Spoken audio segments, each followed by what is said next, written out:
My wife and I had just finished shopping for our son's 21st birthday at Northgate Mall. I went ahead to grab the truck while she stepped aside to take a call from the hospital.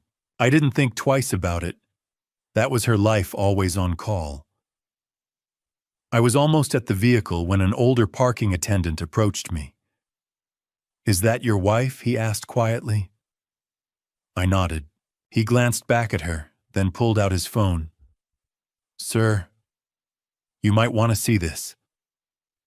30 seconds later, what he showed me made my stomach drop. "Welcome to Family Revenge Stories. I'm truly grateful you're here. Before we dive deeper, tell me in the comments, where are you watching from today? I love seeing how far these stories travel. And when you reach the end rate, this story from 1 to 10, your feedback helps me craft even stronger, more powerful stories for you. Also, a brief note. This narrative includes fictional elements woven in for storytelling and reflection. Any resemblance to real names or places is purely coincidental, but the lessons about family trust and consequences are very real. Saturday afternoons in September usually meant yard work or Seahawks pregame prep. But this Saturday, September 7th, 2024, Diane had convinced me to spend the afternoon at Northgate Mall hunting for Evan's 21st birthday gift. "He's not a kid anymore," she'd said that morning over coffee. "Let's get him something grown up." We'd spent 3 hours wandering through department stores, finally settling on a Tag Heuer watch that made my wallet weep. But Evan was graduating with his engineering degree next spring, and Diane insisted he deserved something that would last. We were heading back to the truck, shopping bag swinging, when her phone rang. "Seattle Grace," she said, glancing at the screen. Her expression shifted instantly from relaxed to alert. "This is Diane Thornton." I watched her face change as she listened. Her free hand came up to rub her temple the way it always did when stressed. "How high is the fever? CT results right. Give me 20 minutes. She ended the call with an apologetic smile. "Emergency in the ICU, doctor. Prescott's out sick, and they need authorization for a transfer." "I'm so sorry, babe." "It's fine," I said, swallowing disappointment. That's the job. I need to call Dr. Vaughn to coordinate. She was already pulling up contacts. "Can you grab the truck? I'll meet you at the entrance. You know how he is with details. This might take a few minutes." Dr. Vaughn. The name didn't register then, it would later. I took her bags and headed across the parking garage while she stepped aside, phone already at her ear. Our silver Silverado was parked on level 3 west corner, same general area. I always chose a habit from my military days when finding your vehicle quickly mattered. The concrete structure was packed with Saturday shoppers, fluorescent lights, casting harsh shadows across rows of SUVs. I was 30 feet from the truck when the parking attendant approached. He was older, late 50s maybe, with gray-streaked dark hair and a weathered face. His uniform hung loose on a wiry frame, but his eyes caught me. Sharp, careful, like a man about to deliver bad news and hating it. "Excuse me, sir." I stopped keys halfway out. "Yeah." He glanced past me toward where Diane stood with her back to us, still on her phone. When he looked back, something in his expression made my stomach tighten. "Is that your wife?" he asked quietly. "The woman in the blue jacket." I followed his gesture. Diane was 50 feet away, animated on her call, gesturing the way she always did when explaining something complex. Even from here, I could hear her laugh, bright and genuine, that laugh. The one I hadn't heard directed at me in months. "Yeah, that's Diane." My voice came out cautious. "Why?" His jaw tightened. He pulled out his phone, tapped the screen, then seemed to steel himself. "My name's Vincent. I work here Tuesday through Saturday." He paused. 2 weeks ago, I saw something I've been debating whether to tell you about. Another pause. Because what I saw, you need to know. Cold dread washed over me. What are you talking about? He turned his phone toward me. The video was grainy security camera footage from a high angle. But the timestamp was crystal clear. August 24th, 2024. 3:47 p.m. This same garage. This same level. There was Diane, with a man in surgical scrubs. He stood too close, hand resting on her hip with casual familiarity. She laughed that same laugh, and then he leaned in. The kiss wasn't quick or uncertain. It was practiced, comfortable, the kind that came from repetition. 30 seconds of video, 25 years of marriage shattered. I watched it twice, forcing myself to catalog details through the shock. The man was younger, mid-40s maybe, fit, confident. And Diane's body language was relaxed, leaning into him. This wasn't their first time. This wasn't a mistake. What I debated showing you, Vincent said quietly, giving me space. But if it were my wife, I'd want to know. I'd want the truth before I wasted more years on a lie. My throat felt like broken glass. Who is he? Han, don't know his name. But he's been here 4 times in the last month. Always around 3:30. Always in those dark blue surgical scrubs. Always with her. He paused. And after the first time, something felt off. So I started keeping records. Records, security footage, evidence. The word cut through my shock. This wasn't just some random guy feeling sorry for a stranger.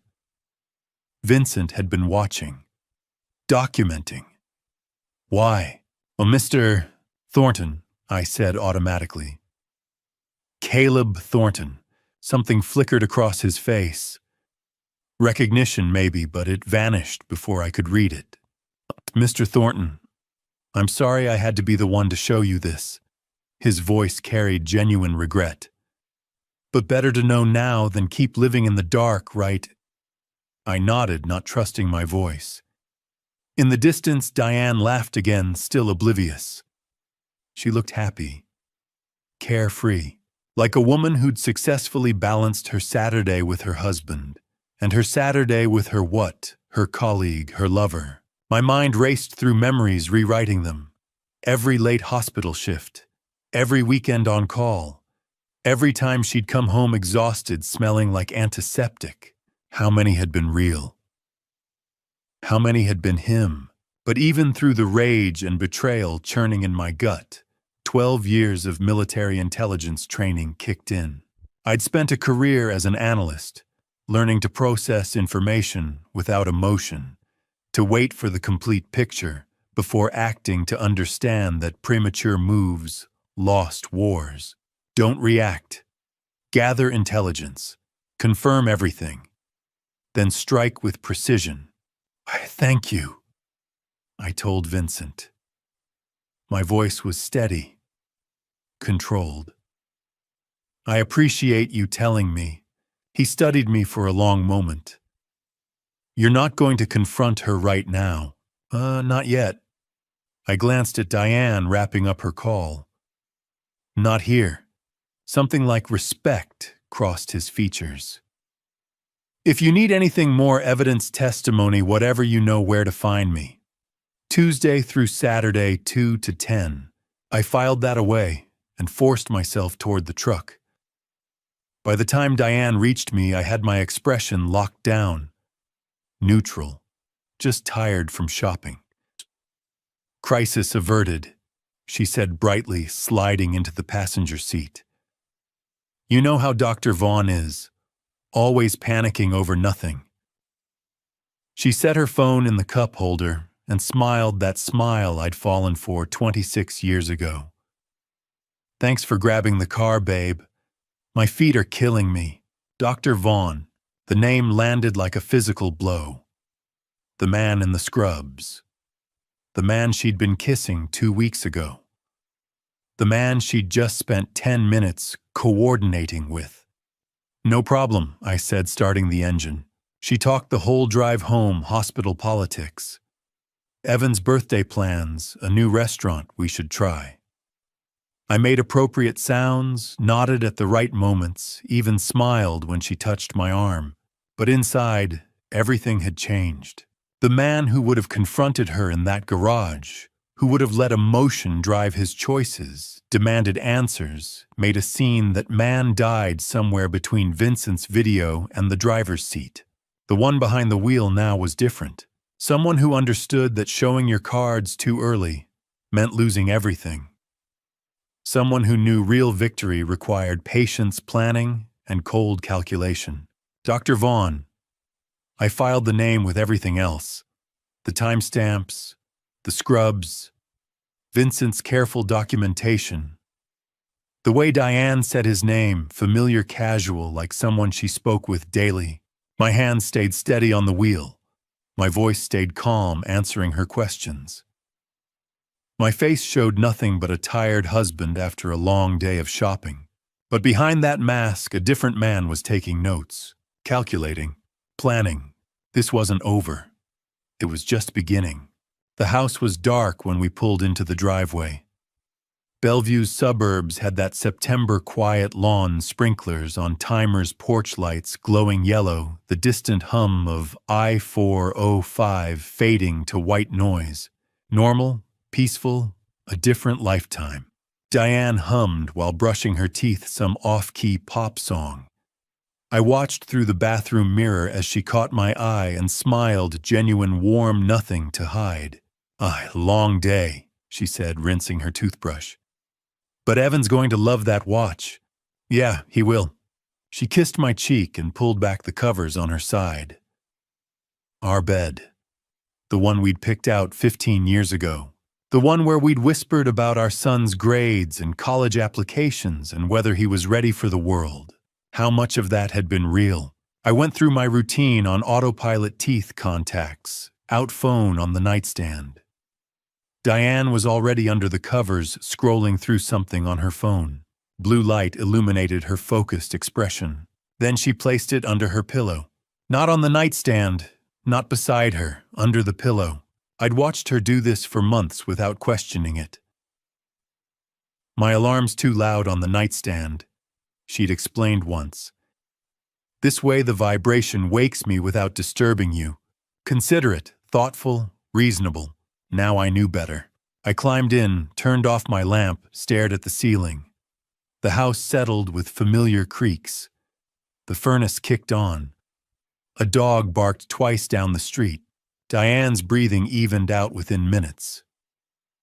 She'd always been a quick sleeper, planes, waiting rooms, the couch during Seahawks games. I used to envy that. Tonight I watched the digital clock. 11:47, 12:13, 1:28. At 2:04 a.m. her phone buzzed under the pillow. Soft, muffled. But I was so wired I heard it clearly. Diane shifted.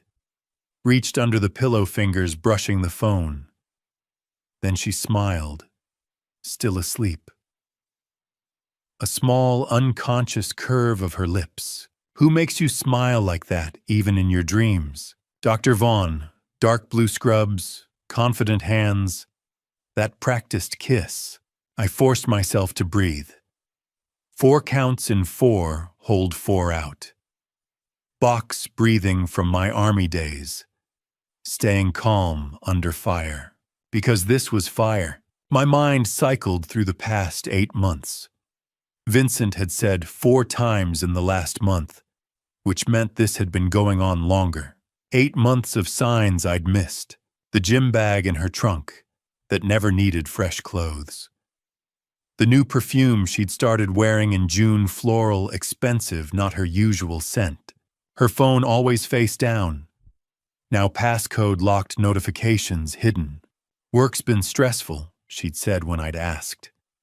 Hospital politics, budget cuts. I'd believed her. Why wouldn't I, 25 years? A son, a mortgage, joint accounts, retirement dreams. You don't question solid ground until you're falling through it. The rage came in waves. I wanted to shake her awake, demand answers, throw that phone across the room. Make her look at me while I asked who Dr. Vaughn was and how long she'd been lying. But under the rage ran something colder. 12 years as a military intelligence analyst had taught me that emotion kills strategy. Acting on impulse gets people hurt. The person who gathers information and strikes at the right moment wins, not the person who strikes first. If I confronted her now, what did I have? One security video. A suspicious phone habit. Gut feeling. She'd deny it, explain it away. Maybe accuse me of paranoia, of not trusting her, and I'd have shown my hand before knowing the full game. No, better to investigate, document, build evidence that would hold up when I needed it.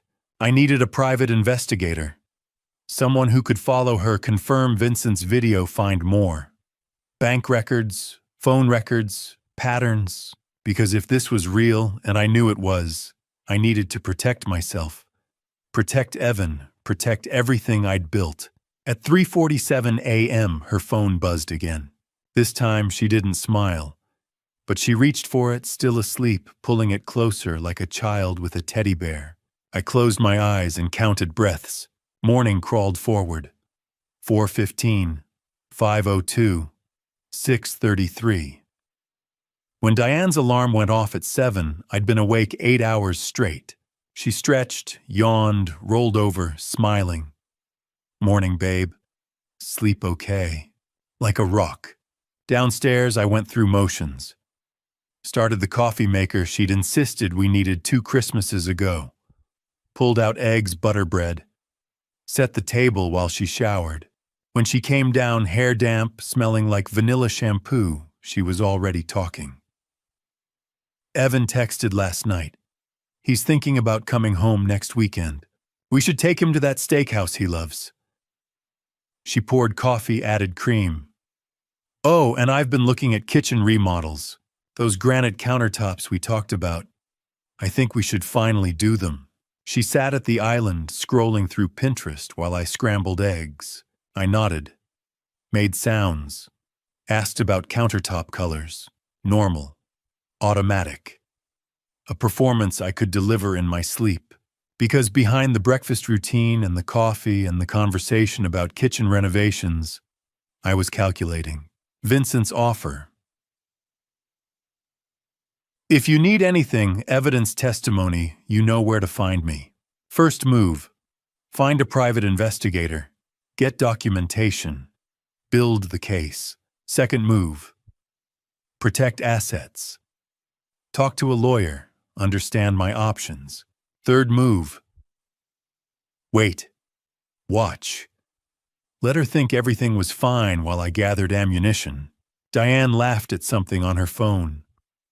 Look at this backsplash. Too modern. Little bit, I said, plating eggs. What about the subway tile? She smiled. You always know what I'm thinking. No, Diane. I never did. I set breakfast in front of her. Poured orange juice. Sat across from her at the table we'd refinished together 5 years ago. She talked about Evan's visit, about calling him later to confirm plans. About whether we should repaint the guest room before he came home. And I listened, responded, played my part, because this was war now. Maybe it had been war for 8 months while I'd slept through the invasion, but I was awake now, and in war, the side that strikes smarter always wins. Sunday morning sunlight filtered through the windows, catching dust in the air. The house was quiet except for the refrigerator's hum and a distant lawnmower. Once those sounds meant peace. Now they meant privacy. I opened my laptop and typed Private Investigator Seattle. 247 results. I narrowed it down, Divorce Investigation, Seattle Surveillance Expert. 30 minutes later, I found Brady Merrick. His website was clean and direct. 15 years experience, former Seattle PD, domestic cases, discretion guaranteed. No flashy promises, just competence. His office was in SoDo inside a converted warehouse. Not the cliché trench coat setup. Better. I called. Merrick Investigations. My name is Caleb Thornton. I need to hire someone. Today. A pause. What's the situation? My wife is having an affair. I need to know everything. 2:00. Address is on the site. Come alone. He hung up. Brady's office was on the 3rd floor, past a yoga studio and a design firm. The door was unmarked. Inside the space was spare desk cabinets, coffee maker. No family photos, no clutter. Brady looked about 40. Lean, controlled. His eyes assessed me quickly. Former cop without question. Mr. Thornton, he said, gesturing to a chair. Tell me what you know. I gave him the outline. The parking garage footage Vincent had shown me. 8 months of warning signs. The phone hidden under her pillow. 2 a.m. messages. He asked sharp questions. Her workplace schedule, joint accounts, children. When I finished, he leaned back. You're calm. Most people aren't. I was military intelligence, I said. Emotion clouds, judgment. Something shifted in his expression. What exactly do you want? Everything. Who he is. How long. Where they meet. Financial movement, hers and his. Communications, if possible. I need something that stands in court. He nodded. $150 an hour plus expenses. 2 weeks for a full profile. I'll pay double if you do it in one. He paused. 300 plus expenses. Knowledge is leverage. Right now, she has it. He studied me, then amended the contract. 1 week. No guarantees on depth if she's cautious. Prioritize identity and financials. Fair. He stood and offered his hand. Updates via encrypted email. Password changes daily. Don't access from a shared device. Understood. At the door, he added, whatever you're feeling, don't show it. If she senses suspicion, she cleans up. I've already started. Tuesday evening brought steady Seattle rain. Diane was on the couch watching a hospital drama. I was in my office door, cracked open, waiting. At 7:47 p.m., the encrypted email arrived. A separate text delivered the password. I entered it carefully. The report opened. Brady had identified him, Dr. Preston Vaughn, 45, cardiac surgeon at Seattle Grace Hospital. Lives in a downtown condo on Westlake Avenue. Then the activity log. Monday yesterday they met at the Fairmont Olympic Hotel. Room 847 registered under his name. She entered at 2:15 p.m. Exited at 4:47 p.m. 2 hours and 32 minutes. I read it 3 times. 2 hours and 32 minutes while I reviewed blueprints at a job site. While I texted her asking what she wanted for dinner. While I believed we were building a future. Tuesday today they met again. Northgate parking garage. Level 3. Physical contact observed. 8 minutes. The same garage where Vincent had first shown me footage. They were comfortable. Repeating patterns. The financial summary noted irregular transfers in our joint account. Brady was still investigating, but preliminary review suggested funds were moving. I leaned back. Dr. Preston Vaughn. A real man with a title and an address. A person who had been touching my wife, booking hotel rooms, messaging her at 2 a.m. My chest tightened. 25 years reduced to timestamps and receipts. But beneath the pain was something colder, information. Evidence. Exactly what I'd paid for. Babe Diane called from the living room. You coming? I closed the laptop. Locked it. Inhale 4, hold 4, exhale 4. Box breathing. Then I walked out and kissed the top of her head. Sorry, work email? What are we watching? Grey's Anatomy. The one where the surgeon's marriage falls apart. The irony nearly made me laugh. I poured 2 glasses of Pinot Noir, the one she'd insisted we splurge on last month. Sat beside her on the couch we'd picked out together during the remodel. On-screen actors portrayed dramatic betrayal. Beside me, Diane leaned into my shoulder, as she had for decades. Familiar? Automatic? She had no idea I'd just read a report detailing her Monday afternoon in a hotel room with another man. I sipped wine and considered what I was becoming. A man who could sit calmly beside his wife while mentally cataloging evidence. A man who understood that confrontation now would only drive her to a lawyer, drain accounts, erase proof. A man who knew justice required patience. On television, the fictional wife discovered the affair and threw her husband out immediately. Emotional, satisfying, reckless. I took another sip. That's not how you win. Wednesday evening, I went back to the parking garage. I'd thought about it all day through a morning site inspection, where I'd barely registered the contractor's questions, through lunch I didn't taste, through an afternoon of reviewing blueprints without seeing them, Vincent's careful attention, the way he'd looked at me when I'd said my name, the deliberate documentation. You don't keep records like that unless you have a reason. I found him on the 3rd level during his shift, guiding an SUV into a tight spot. When the driver left, he turned and saw me. No surprise crossed his face, like he'd been expecting this. Before I reveal what he told me in that bar, I need to ask you something. Type yes in the comments if you want to know the truth about Vincent. Type no if you think some secrets should stay buried. I need to see you're still here. Quick reminder. This story includes some dramatized details for storytelling purposes. If that's not for you, no hard feelings if you exit now. But if you're staying, buckle up. We need to talk, I said. Not here, somewhere private. He studied me for a moment, then nodded. There's a bar 3 blocks east. Murphy's. I'm off in 20 minutes. Murphy's was the kind of dive that had probably looked the same since the 70s. Dim lighting, scarred wooden bar, Rainier beer signs, and the smell of decades of cigarette smoke baked into everything despite the smoking ban. A handful of regulars hunched over drinks, minds their own business. We took a booth in the back. Both ordered beer. Neither of us touched it. I hired a private investigator, I said without preamble. He confirmed everything you showed me. The affair, the timeline, everything. I leaned forward. But what I don't understand is why you told me in the first place. You don't know me. You could have just let it happen.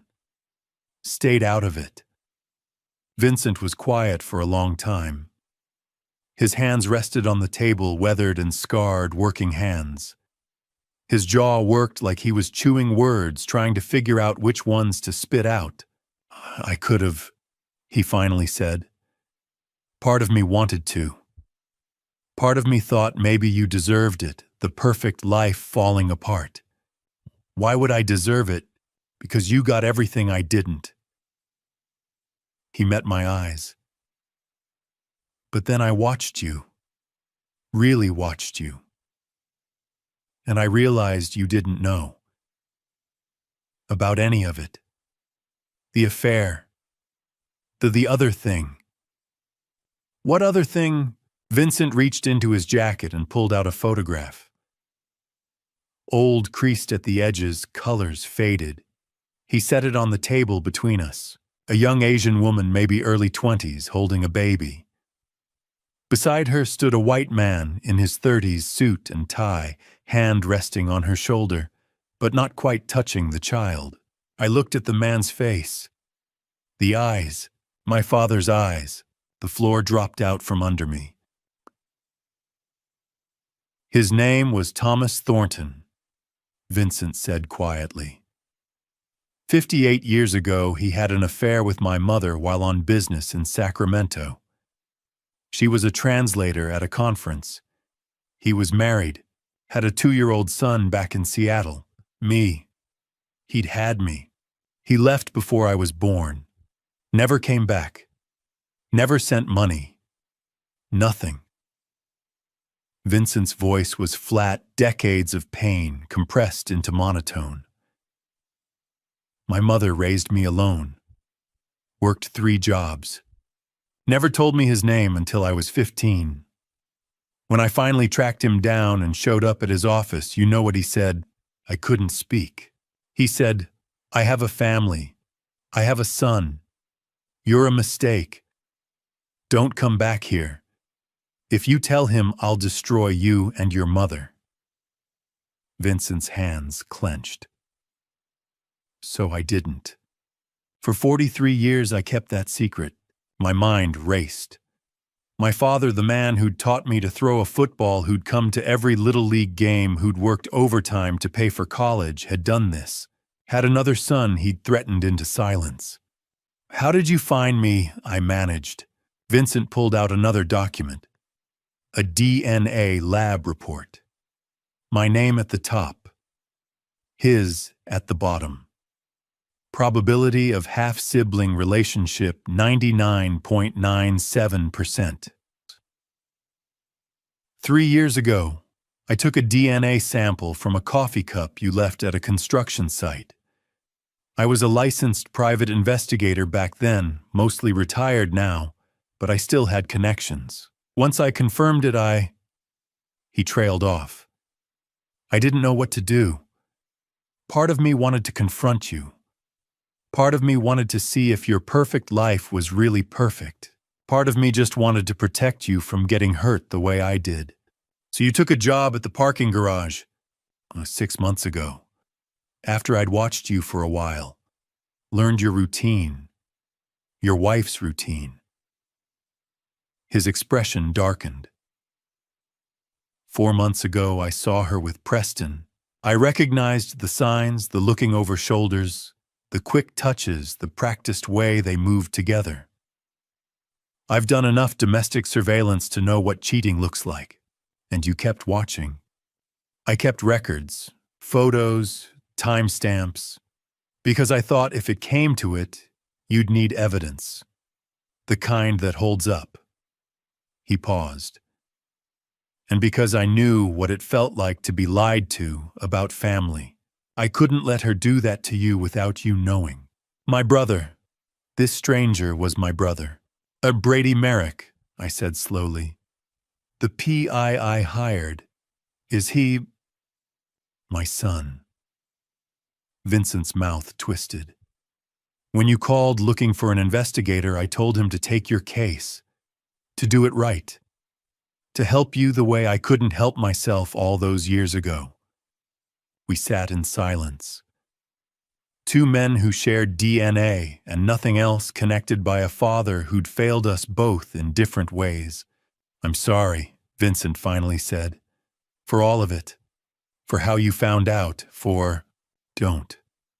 I cut him off. You gave me the truth. That's more than he ever did for either of us. Something shifted in his expression. Relief, maybe. Or the beginning of understanding that we were on the same side. He cleared his throat.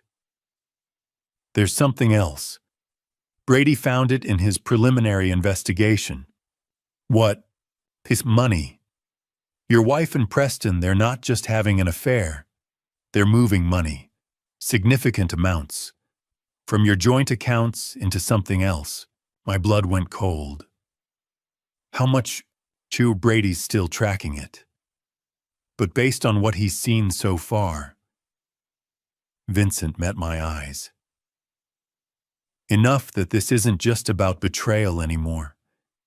It's fraud. And just like that, everything changed again. This wasn't just my wife cheating. It was something much worse. Thursday evening, Vincent asked me to come to his apartment. There's something you need to see, he said on the phone, voice measured. Not urgent, controlled.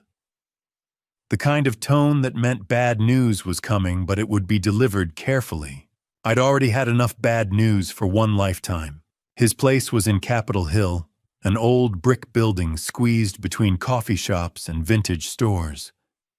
3rd floor. No elevator. The hallway smelled of garlic and damp carpet. Vincent opened the door before I knocked. "Come in." I stepped inside and froze. The wall opposite the entrance was covered floor to ceiling. Photographs. Dozens. Maybe hundreds. Surveillance shots, some grainy, some crisp. Diane's face appeared over and over, entering hotels, sitting in cafes, laughing, touching a man's arm, getting into cars I didn't recognize. Between the photos were printed bank statements, business registrations, and timeline charts connected with red string. In the center was an 8x10 photo of Dr. Preston Vaughn in surgical scrubs, smiling easily at the camera. "Jesus," I whispered. Vincent closed the door. "I know how it looks. But this is how investigations work. You map it until the whole pattern shows." I moved closer, drawn to the upper left corner of the wall. February 14th. Valentine's Day. Diane entering the Fairmont Olympic Hotel at 2:17 p.m. Another photo of her leaving at 5:43 p.m. 3.5 hours. I had been in Redmond that afternoon. Site inspection. I'd texted her around 6 asking about dinner. She'd said she was exhausted and wanted takeout. She'd been with him 8 months, Vincent said quietly. "I've documented 6, but Brady traced it back further." Valentine's Day is the first confirmed hotel visit. 8 months of lies. 8 months of goodnight kisses that tasted like betrayal. My eyes followed the timeline. March 7th, parking garage. March 23rd, downtown restaurant. April 9th, another hotel. May 2nd, her car outside his condo for 4 hours during a board meeting. The pattern repeated with precision. Then I noticed the business documents pinned near the center. "What Summit Healthcare Partners, LLC?" I asked. Vincent stepped beside me. "Registered March 20th. Co-signed by Diane Thornton and Preston Vaughn." My stomach tightened. "On paper, it's a medical equipment supplier," he said. "They do sell some equipment legitimate enough to pass inspection, but the pricing is inflated. A handful of small clinics are involved." He handed me bank statements. Transfers: 5,000, 12,000, 8,000, 15,000. Over and over. From an account number I recognized. Our joint savings. How much I asked. 180,000 over 6 months. Small increments to avoid detection. Together, it adds up. $180,000. Gone. "There's more," Vincent said. He showed me news articles and court records. "Preston has done this 3 times before. Portland, 2019. San Francisco, 2021. Denver, 2022. Same model." He pointed at a chart. "He targets hospital administrators, married women between 45 and 50, women with assets, inheritances, joint accounts. He seduces them, convinces them to form a business partnership, creates a clean-looking LLC, slowly drains funds, then relocates before anyone pieces it together. Why hasn't anyone stopped him? Because they're ashamed. To expose him, they'd have to admit the affair. Risk careers, risk marriages. He keeps each case under major felony thresholds when possible, and he makes every woman feel chosen. I stared at the list of cities. Portland, San Francisco, Denver, Seattle, a pattern. Who were they, I asked. I don't have all the names. But this one, he handed me a card. Dr. Audrey Kingsley, San Francisco. She was victim number 2. She's also his ex-wife. He married one early on, before he refined the process. She lost her job when the affair surfaced. He drained a $400,000 inheritance before disappearing. Vincent met my eyes. She's been waiting for someone to stop him. When I explained your situation, she agreed to talk. She's flying in tonight. When? Tomorrow, if you want. I turned back to the wall. A recent photo caught my attention. Diane in a cafe last week laughing. Preston leaning forward, intent on her face. She looked alive, happy. She had no idea. She doesn't know, does she? I asked. Almost certainly not, Vincent replied. That's his skill. He makes every woman believe she's the exception, that what they have is rare. I thought about Diane defending him at dinner, about the way she said his name, about how convinced she must be that this was love. She was a victim, like Audrey Kingsley, like the others. But that didn't erase what she'd done to our marriage, or the money, or the deception. I turned to Vincent, my brother, a man I'd known for less than a week, but who now stood at the center of this unraveling. Set up the meeting with Audrey Kingsley, I said. Tomorrow. He nodded. I want to know everything. Friday morning I called my sister. Bryn, I need your help. Legal help. Silence. Bryn Whitmore didn't do silence. 25 years as a divorce attorney had trained her to fill every pause with strategy. But this time she was quiet for 3 long seconds. Come to my office, she said at last. Now. Her office sat on the 10th floor of a downtown high-rise overlooking Elliott Bay. Corner suite, expensive furniture, diplomas and bar certifications framed along one wall. The kind of office you earn after decades of winning custody wars and dismantling joint assets. She closed the door behind me. Bryn was 4 years older, sharp-featured gray threading through her dark hair, gray she'd stopped dyeing years ago. Gray makes opposing counsel underestimate me, she used to say. Sit, she said now. Talk. So I did. I told her everything. The parking garage footage. Vincent, the half-brother I never knew existed, born from our father's affair 58 years ago. The wall of surveillance photos. 8 months of lies. Preston Vaughn's pattern of seduction and financial manipulation in 4 cities. The LLC Summit Healthcare Partners, co-signed by my wife and her lover. $180,000 siphoned from our joint account in small, deliberate transfers. Bryn didn't interrupt. Her face moved through shock anger, then settled into the cold focus I'd seen in courtrooms. When I finished, she said one word, bastards. Then she opened her laptop. Here's where you stand legally, she said. You have grounds for at-fault divorce based on adultery.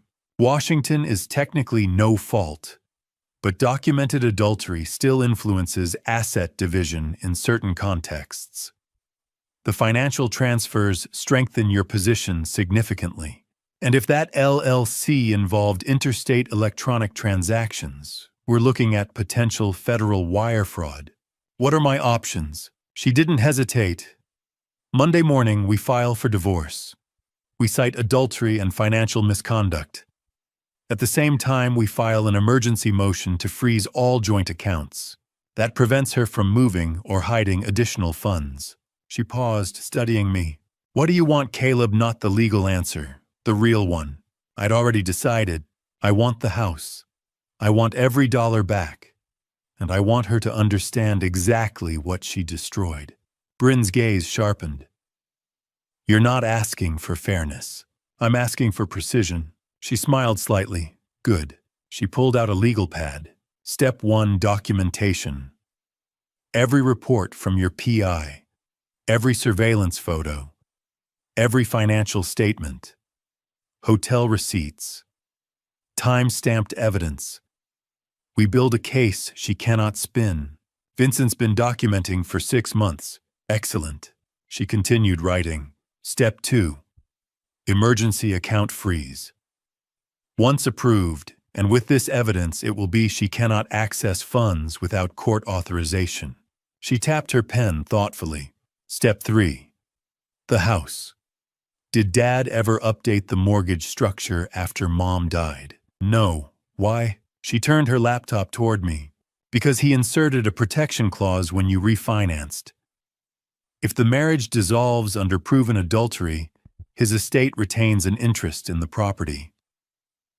That protects your equity. She forfeits her claim. I stared at her. You're serious. Dad had seen too many men get wiped out in divorce. He drafted it to shield you.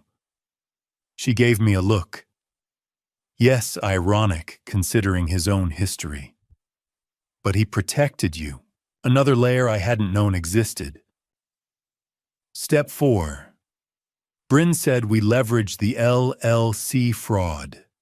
Participation in financial misconduct can shift asset division heavily in your favor. She didn't just cheat. She diverted joint funds. Courts take that seriously. Will it hold? With this level of documentation, yes. Especially if the FBI opens a file. What about Evan? Her expression softened. He's 20. No custody issues. You tell him when you're ready. Legally, he's separate. I nodded, keeping the DNA question I'd been wrestling with to myself.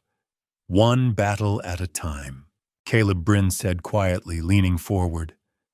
Once we file, this ends. Completely.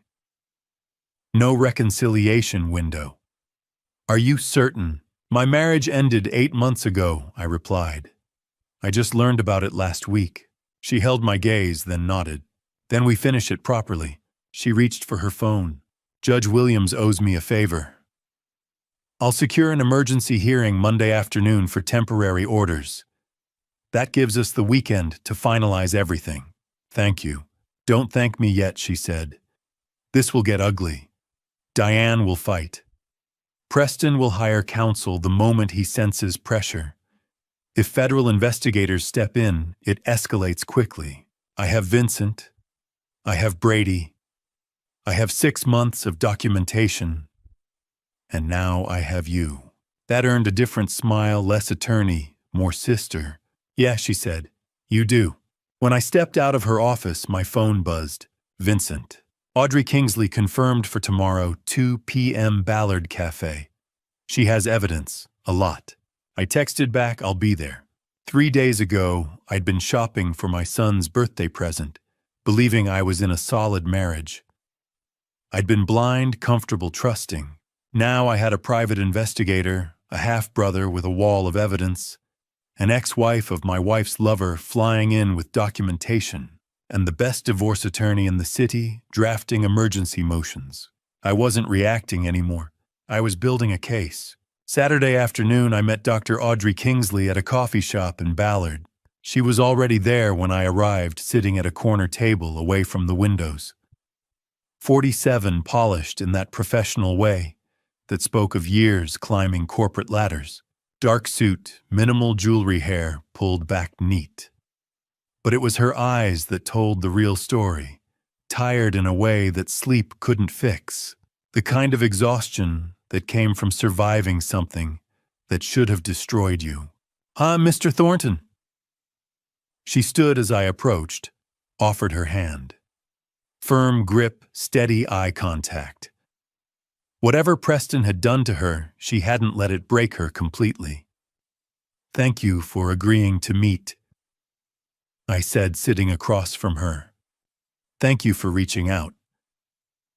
She wrapped both hands around her coffee cup like she needed the warmth. When Vincent called and explained the situation, said Preston was working the same pattern again in Seattle, I knew I had to help. Tell me what happened between you and Preston. She took a slow breath, organizing thoughts she'd probably organized 1,000 times before. We met 7 years ago. I was CFO at Oregon University Medical Hospital. Preston was the new hire, brilliant cardiac surgeon, charming, younger than most department heads. He made an impression immediately. Her mouth tightened. My marriage was struggling. 25 years, 2 kids already in college. My husband and I were basically roommates who shared a mortgage. The classic midlife crisis setup. I knew that feeling. The distance that grew so gradually, you didn't notice until you were strangers living under the same roof. Preston saw that. Audrey continued. Or maybe he engineered it, I don't know anymore. He made me feel understood, important. Like I mattered beyond budget spreadsheets and board meetings. The affair started within 3 months.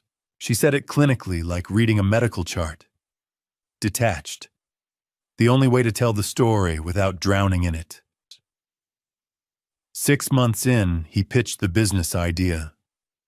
A medical equipment company we'd source better quality supplies at lower costs, improve hospital procurement, make millions in the process.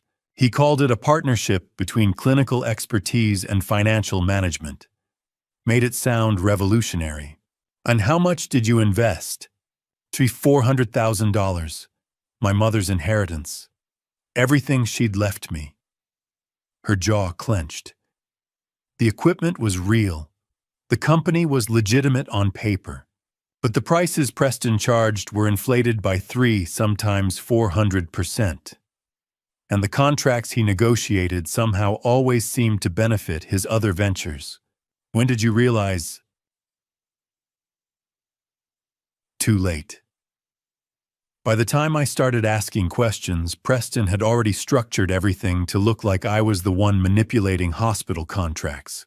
When the internal investigation started, he had his lawyers ready. They convinced the board it was mutual misconduct, that I was equally guilty.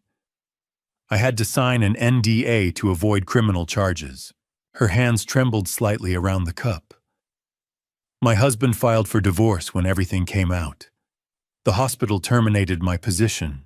I lost my job, my marriage, my reputation, and $400,000. Preston moved to San Francisco with a clean record and a new position, and did it again. See, at least twice more that I can confirm. San Francisco, then Denver. Maybe others I don't know about. She pulled out a folder from her bag. I've been building a file. Breaking my NDA could cost me legally, but I'm tired of watching him destroy people. She opened the folder. Inside were printouts, LinkedIn profiles, news articles, court records, financial documents. Photos of 3 women besides herself, all professional, well-dressed 40-something. All with that same tired look in their eyes. San Francisco, hospital administrator. Divorced, lost approximately $300,000. Denver, another hospital administrator. Same story, $250,000 gone. And now your wife in Seattle. The pattern was crystal clear when laid out like this. Hospital administrators, late 40s, married, assets. The same script playing out city after city, victim after victim. Why hasn't anyone stopped him? I asked. Shame, Audrey said simply. These women, myself included, would have to admit to affairs, risk what's left of our careers and reputations. The NDAs are ironclad. The hospitals want to avoid scandal, and Preston's smart about keeping amounts below felony thresholds in most jurisdictions. She leaned forward. But if we could get multiple victims to testify together, build a federal wire fraud case instead of local criminal charges, maybe we could actually stop him. I want to do more than stop him, I said. I want to catch him in the act. Get him on record admitting what he's done. My wife doesn't know I know about the affair. She thinks her secret is safe. If I could get her to cooperate, wear a wire record, Preston confessing to the fraud, she'd have to flip on him, Audrey said slowly. Betray someone she thinks she's in love with. Why would she do that? Because I'll give her a choice. Help us take Preston down or go down as his accomplice. She's signed documents, co-signed the LLC. participated in fund transfers. Legally, she's as guilty as he is. Audrey studied me with those tired, sharp eyes. You're not doing this just to save your marriage. My marriage ended 8 months ago. I'm doing this because he needs to be stopped. Because you deserve justice. Because those other women deserve to know they weren't alone. And because my wife deserves to understand exactly what kind of man she's been protecting. Audrey was quiet for a long moment. Then she slid the folder across the table. I'll testify, she said. I'll break my NDA.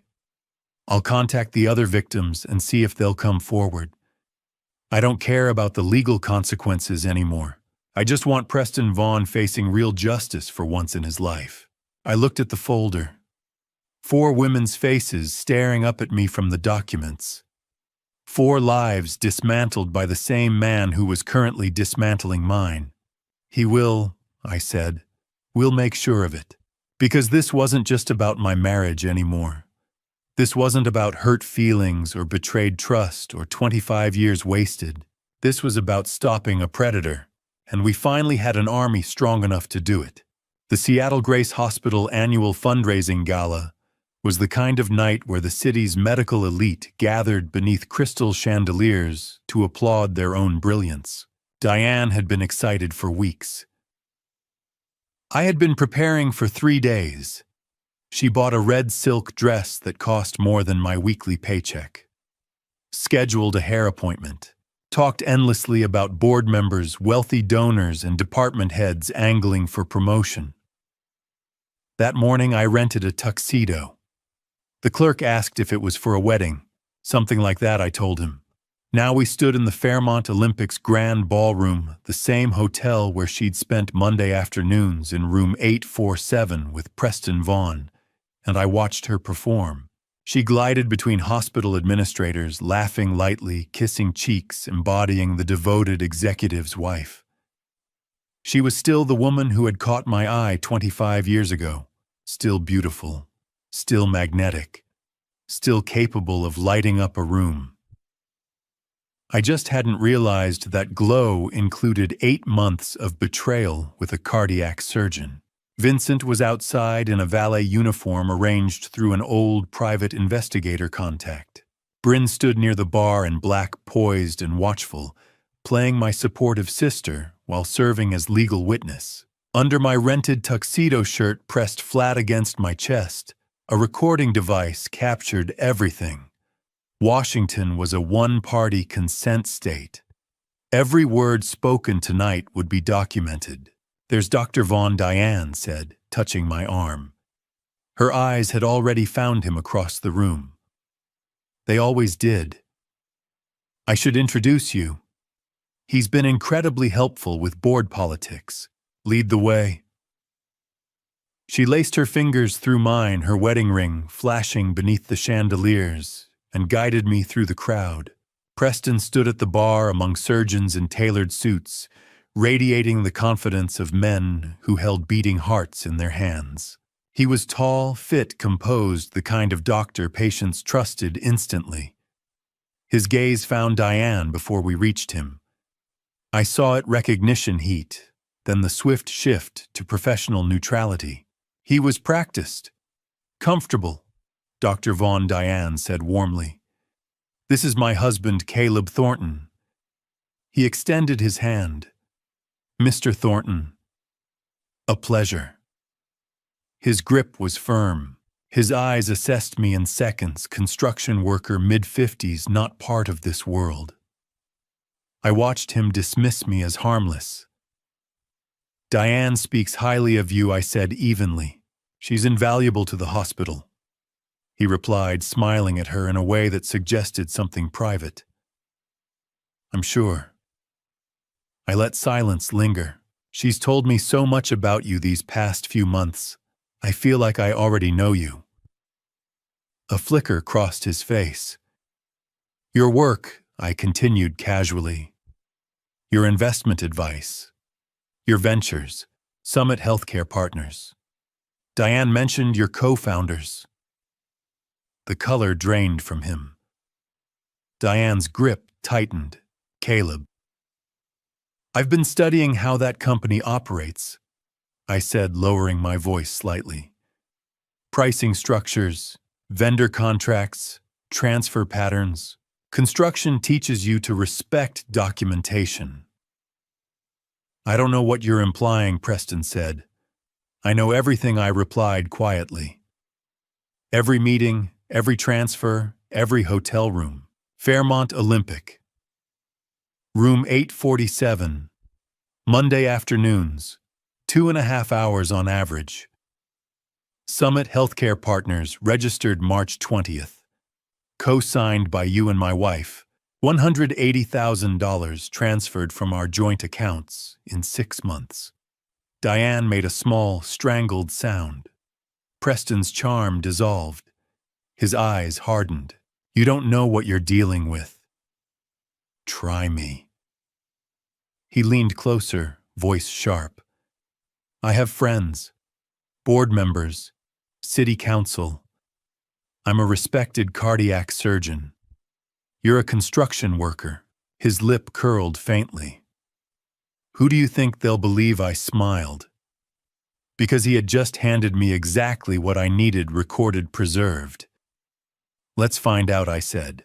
Then I raised my voice just enough for nearby guests to glance over. Very nice meeting you, Dr. Vaughn. Enjoy the evening. I turned and walked away without looking back, leaving them frozen beneath crystal light and polished marble. Behind me, panic spread in subtle ripples. Vincent stood near the entrance, arms crossed, watchful. He caught my eye and gave a single nod. Phase 1 was complete. I stepped outside into the cool night air, the ballroom's music muffled behind heavy doors. My pulse finally began to slow. Everything had unfolded exactly as planned. Diane followed minutes later, her heels striking the pavement sharply. What have you done? She demanded, voice trembling. Nothing, I said calmly. Yet. The car waited at the curb. Vincent opened the door for her with professional neutrality, as though he were just another valet, not a witness to a collapsing marriage. Inside, the silence was suffocating. You're embarrassing yourself, she hissed. You have no idea how powerful Preston is. I'm aware, I replied. She stared at me, searching for uncertainty. She found none. Caleb, she said, softer now. We can talk about this at home. We are talking. Her mask slipped just slightly. Fear crept into her eyes. What she didn't know was that the device under my shirt was still recording. Every accusation, every threat, every admission. The legal battle ahead would not rely on rumors or whispered suspicions.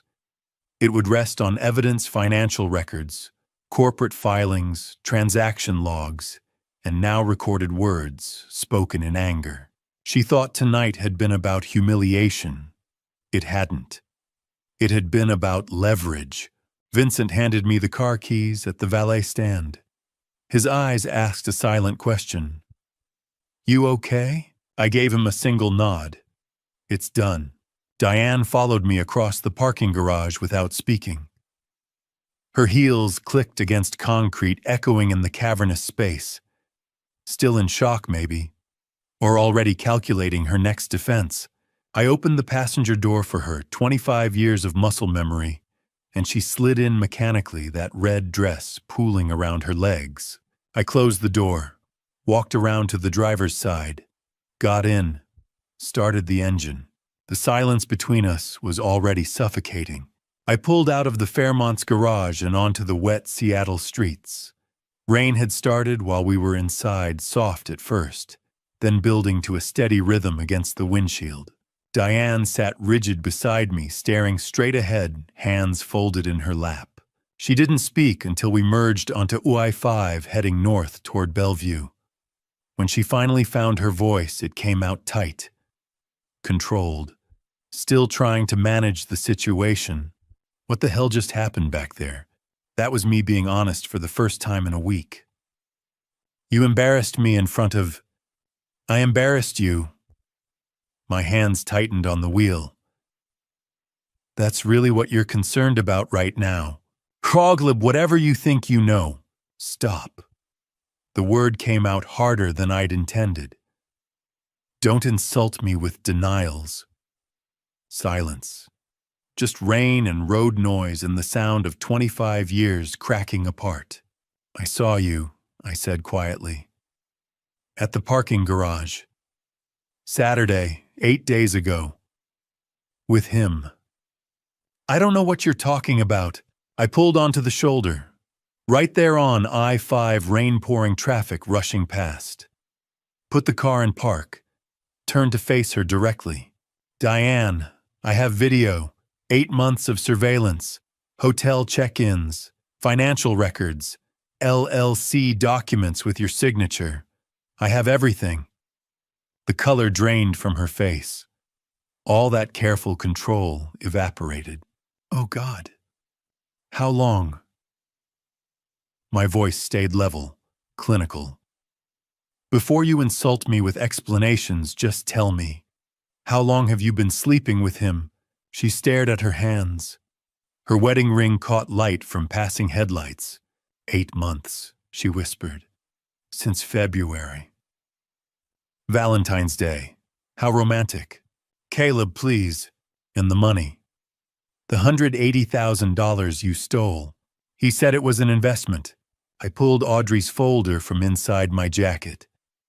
Dropped it in her lap. He's a professional con artist. Open it. Her hands trembled as she opened the folder. I watched her face as she read. Watched the horror settle in. Photos of 3 other women. Portland, San Francisco, Denver. All hospital administrators. All married. All mid-40s. Same pattern. Same promises. Same lies. No, this can't be. Preston wouldn't. I showed her my phone. Screenshots Brady had recovered from cloud backups. Preston's messages to previous victims. You're the only one who understands me. We can have a real future together. Just trust me with this investment. Word for word identical to messages he'd sent her. She scrolled through them, hands shaking. I watched the fantasy shatter. Watched her realize she'd never been special. Just another mark in a pattern going back years. He doesn't love me. Hollow. Broken. No. He never did. No. I destroyed everything for... Her voice cracked. Oh God. Oh God, what have I done? She started crying. Deep, wrenching sobs. I felt nothing. I want you out of the house by tomorrow. Well, I've accepted. I filed for separation. Bryn's my attorney. Monday the court freezes our accounts. Divorce papers come next week. You can't just... I can. You committed adultery, financial fraud, theft, 8 months of lies. I paused. Maybe longer. She went very still. What do you mean? Evan. I kept my eyes on the road as I pulled back into traffic. He's not mine, is he? Silence. I'm type O. You're type B. Evan's type A. That's genetically impossible if I'm his biological father. Caleb, please. Who was it? Someone before we married. During does it even matter anymore? She didn't answer, just kept crying. 20 minutes later, I pulled into our driveway. The house I'd bought. Renovated. Made into a home. The house where I'd raised another man's son. Get out! She stumbled from the car, mascara running that expensive red dress soaked from rain. I watched her fumble with her keys disappear through the front door. I sat there, engine idling, rain drumming on the roof. Tomorrow, everything would change. Monday, the legal machinery would start. By next week, divorce papers would be served. By next month, it would be over. But tonight, I just sat in my driveway and felt the weight of 25 years turning to ash. Not satisfaction, not victory, just a hollow, aching emptiness where my marriage used to be. The DNA test results arrived Monday morning via encrypted email. I sat in Bryn's office staring at the laptop screen, reading the lines over and over. Medical terminology, lab certification numbers, charts showing genetic markers that meant nothing to me, and at the bottom, in bold, probability of paternity, 0.00%. Caleb. Bryn's voice came from somewhere far away. I closed the laptop, sat back, looked at my hands. He's not my son. 20 years. Every birthday party where I'd carried the cake while everyone sang. Every baseball game where I'd taught him to swing level, keep his eye on the ball. Every parent-teacher conference where teachers told me what a good kid he was, how proud I must be. Every time he'd said, "I love you, Dad," before bed. "I'm so sorry," Bryn said quietly. "Are you?" I stood, walked to the window. Downtown Seattle stretched below buildings and traffic and people living their normal Monday mornings. Because I'm not sure how I'm supposed to feel right now. However you feel is valid. The blood types, I said, still staring out the window. I looked it up last week. Type O and Type B can't produce Type A. It's genetically impossible. I turned to face her. 20 years of diapers and homework and parent-teacher conferences. 20 years teaching him to ride a bike, drive a car, be a good man. And none of it was real. "Stop." Bryn's voice was sharp. She stood, came around her desk. "Don't do that. Don't let Diane's lie poison what you built with that boy. It was built on your choice to love him, to show up, to be there." She pointed at the closed laptop. "That test tells you about biology. It doesn't tell you about fatherhood. You've been his father in every way that matters. But he's not. He's your son, Caleb. You raised him. Biology doesn't determine that. Love does. Time does. Presence does." Her eyes were fierce. "That number on the screen, that's not zero. What you've given him for 20 years, that's everything." I sank back into the chair. Felt something in my chest crack open. How do I tell him? My voice came out rough. "That his whole life is built on his mother's lie." Bryn sat on the edge of her desk. "Does he need to know right now? He deserves the truth. He's 20, away at college. Senior year, the most critical time for his development, his career plans, his sense of identity." She paused. Telling him now would destroy him. So I just lie by omission, haikchum. "No, you wait. Until after graduation. Until he's stable, employed, ready to process something this devastating. Until you're ready to have that conversation." I thought about Evan, engineering senior, job interviews coming up, his whole future ahead of him. "We wait," I said finally, "and we protect that choice." Bryn pulled up a document on her computer. Non-disclosure clause in the divorce settlement. Diane is prohibited from telling Evan about the paternity. If she violates it, she faces financial penalties and contempt charges. That feels wrong, like I'm covering up the truth. You're not covering it up. You're controlling when and how Evan learns something that will fundamentally reshape his understanding of himself. Bryn turned the screen toward me. "You can tell him later, when he's ready, when you're ready. But Diane doesn't get to weaponize that truth in anger or spite. You decide, not her." I stared at the clause, read it 3 times. "On my terms," I said, "not hers." "Exactly." Bryn opened another folder. "Let's talk asset division." She walked me through it. Clinical, professional, 25 years reduced to spreadsheets. The house 800,000 in equity would go to me. Dad's infidelity clause. The irony wasn't lost on me.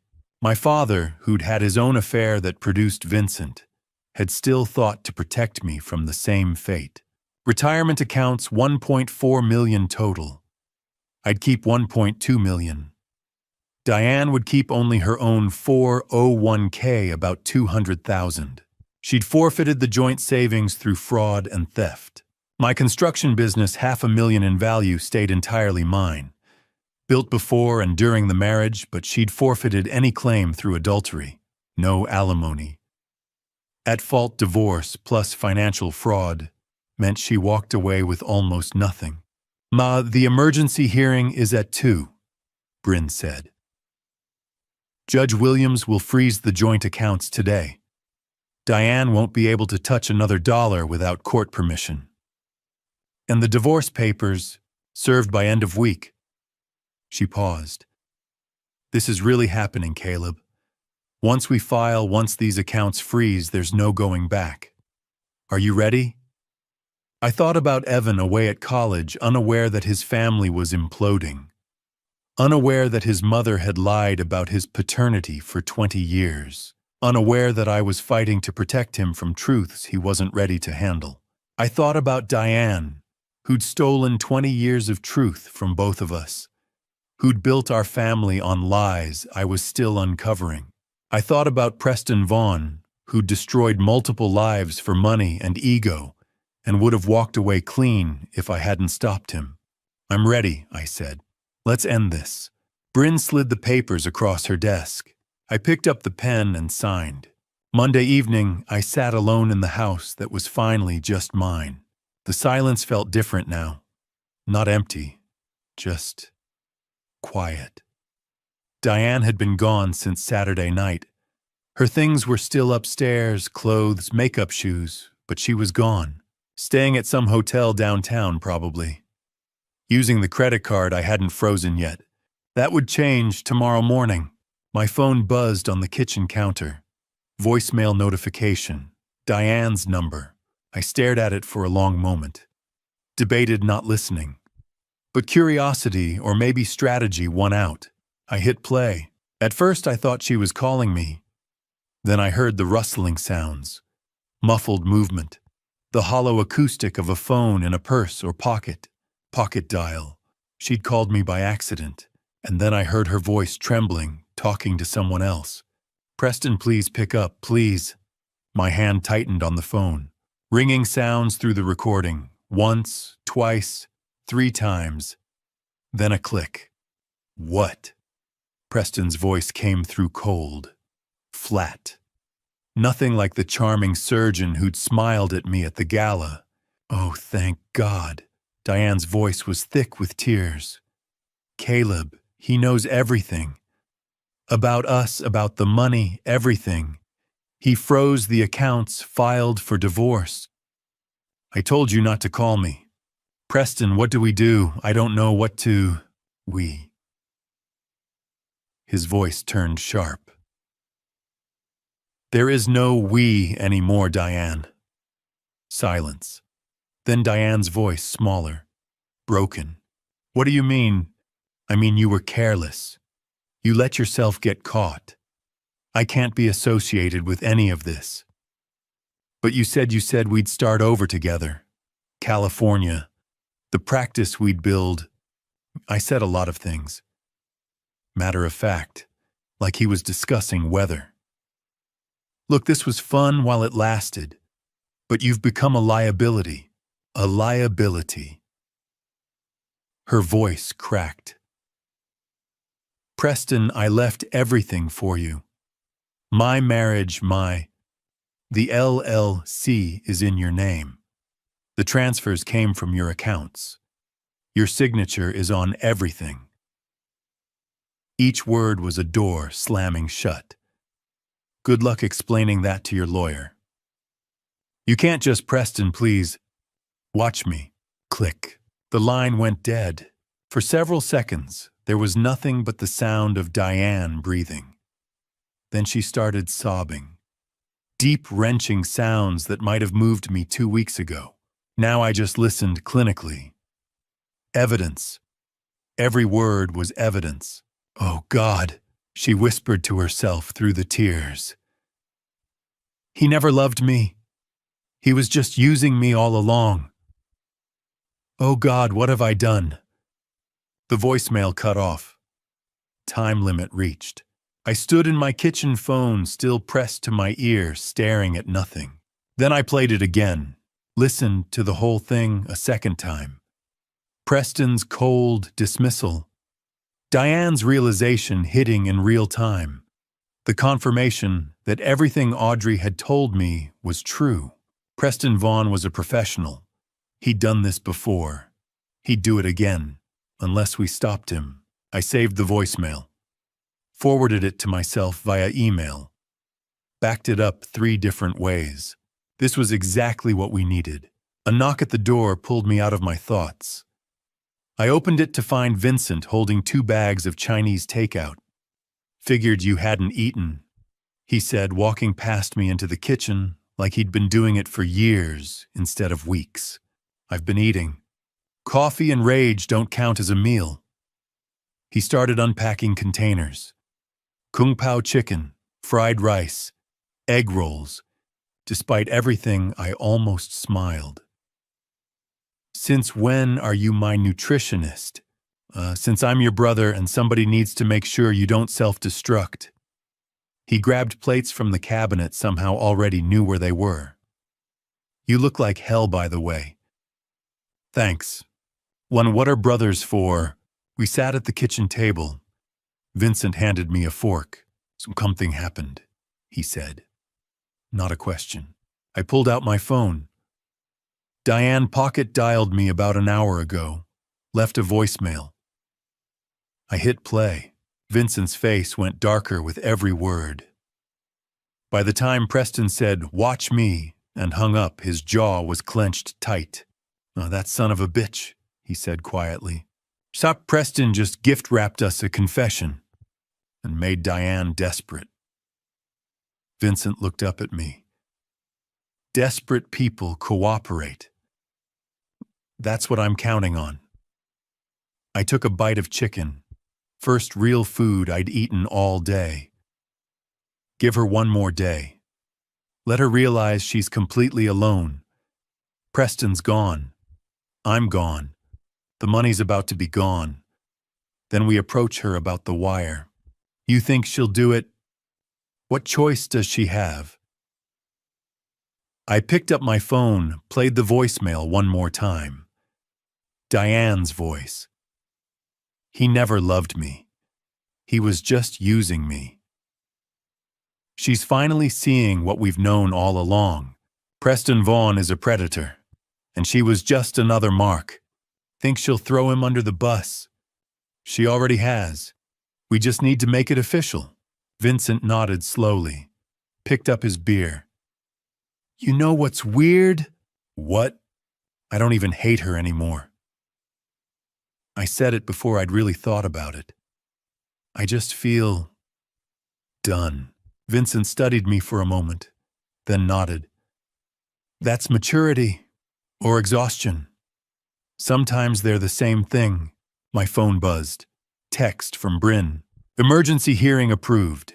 Accounts frozen as of 8 a.m. tomorrow. She's cut off. I showed Vincent. He raised his beer. To consequences. I picked up mine. To consequences, we clinked bottles. And for the first time in 2 weeks, since that Saturday afternoon in the parking garage when my world had imploded, I almost smiled. Tomorrow we'd approach Diane about cooperation. But tonight, sitting in my kitchen with the brother I never knew I needed eating Chinese food and planning strategic strikes, I felt something shift. Control. It was finally coming back. 2 weeks passed since Preston abandoned her. 2 weeks we let Diane stew in that hotel room, isolated and desperate. Preston's silence confirmed what the voicemail had already proven. He'd discarded her the moment she became a liability. The accounts had been frozen since September 24th. She was living on a credit card that would max out soon, eating room service and searching job sites that wouldn't hire someone whose professional reputation was about to implode. Bryn had been monitoring the situation. "She's desperate enough now," she'd said Tuesday evening. "Time to move." Wednesday morning, the three of us, me, Bryn, and Vincent, arrived at the Courtyard Marriott near Seattle Grace Hospital. Room 314. I knocked. The woman who opened the door was barely recognizable. No makeup. Sweatpants and an oversized t-shirt. Hair pulled into a messy bun. Eyes swollen and red from crying. This was the same woman who'd worn that red silk dress to the gala 2 weeks ago, radiant and confident, and completely unaware her world was collapsing. "Caleb," her voice cracked. "I didn't think you'd—" "This isn't a request," I said. She stepped back, letting us in. The hotel room told its own story. Unmade bed. Room service trays stacked on the desk. Laptop open to LinkedIn, and indeed evidence of a desperate job search that wasn't going anywhere. The clinical smell of industrial cleaning products mixed with stale coffee. Bryn walked in first, professional and cold. "I'm Bryn Whitmore, Caleb's sister and attorney. We're here to discuss your options." Diane looked between us, confusion mixing with fear. "My options? You're facing federal wire fraud charges." Bryn's voice was crisp, clinical. "The $180,000 you transferred to Summit Healthcare Partners constitutes federal bank fraud. That's a federal crime. 5 to 10 years in prison if convicted." Diane's legs seemed to give out. She sank onto the unmade bed. "I didn't know. Ignorance isn't a defense. You signed the documents. You executed the transfers. You're an accomplice." Bryn pulled out a folder. "Preston Vaughn has said the same things to 3 other women. Take a look." She handed over Audrey's folder. Diane opened it with shaking hands.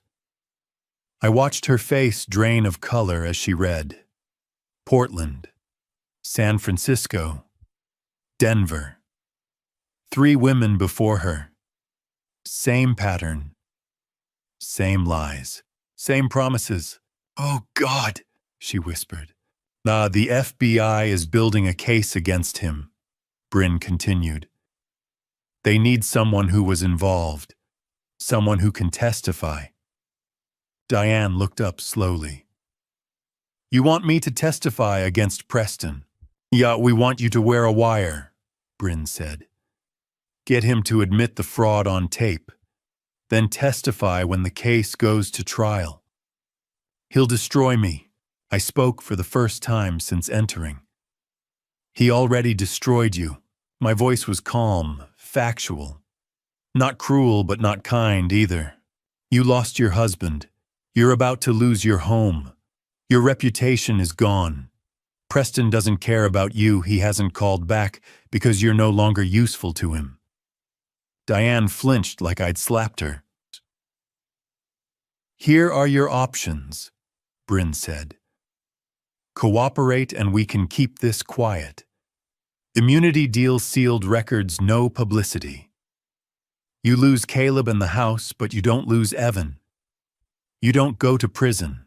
You get a chance to rebuild some kind of life." She paused, letting that sink in. Or don't cooperate. We prosecute you alongside Preston. You lose everything, including any chance at a relationship with your son." At Evan's name, Diane's head snapped up. "Did you tell him—" "No," I said. "Because despite everything, I don't want to destroy my son's life.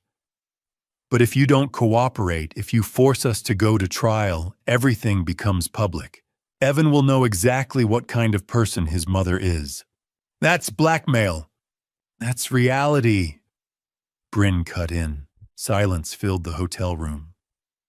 Diane looked between us, desperate for a way out that didn't exist. "If I do this," she said finally, voice barely above a whisper, "will it change anything between us?" No. I kept my voice level. The divorce proceeds as planned. You keep your 401k. You get immunity. That's more than you deserve. More silence. Diane was crying now, quiet tears running down her face. I'll do it, she said. I'll wear the wire. Bryn pulled out paperwork. FBI agent Owen Ramsey will contact you within 24 hours. He'll brief you on the operation. You'll need to contact Preston, arrange a meeting. The wire will record everything. What do I say to him? It's the truth, I said. That you're scared. That I'm threatening you. That you need his help. He's arrogant enough to believe you're still under his control. Diane nodded, hands shaking as she took the immunity agreement from Bryn. I'm sorry, Caleb. Her voice broke.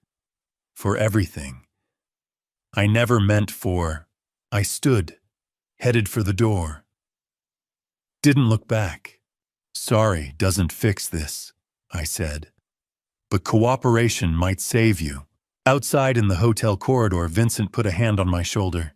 That was brutal. That was necessary, I corrected. He studied me for a moment, nodded slowly. We walked to the elevator in silence. As the doors closed, I felt something settle in my chest. Not satisfaction, not victory, just completion. The legal machinery was in motion now.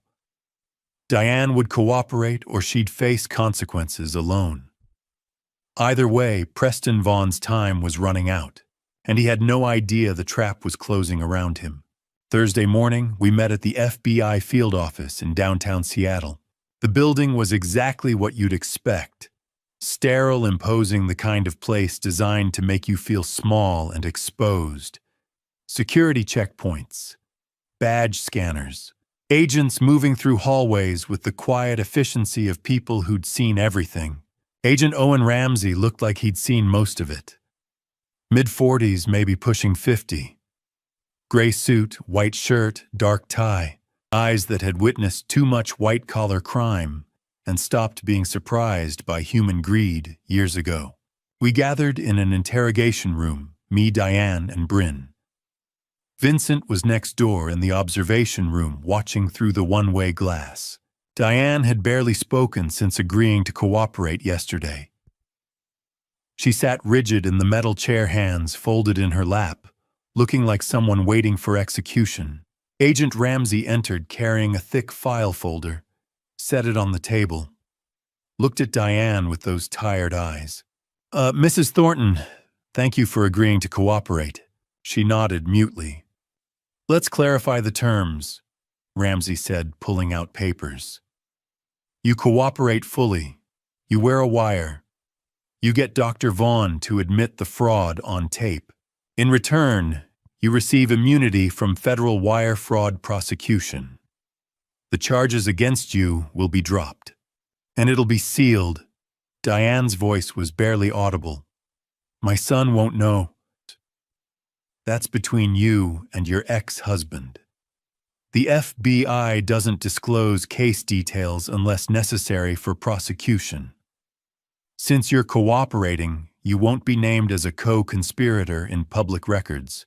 You'll be listed as a witness, not a defendant. She looked at me. You'll keep it from Evan. For now, I said. The kid doesn't need details. He knows we're divorcing because of your affair. That's enough.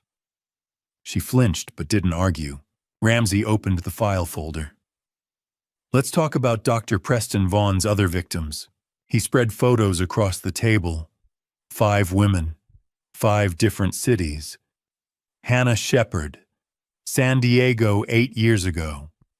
Recently came forward.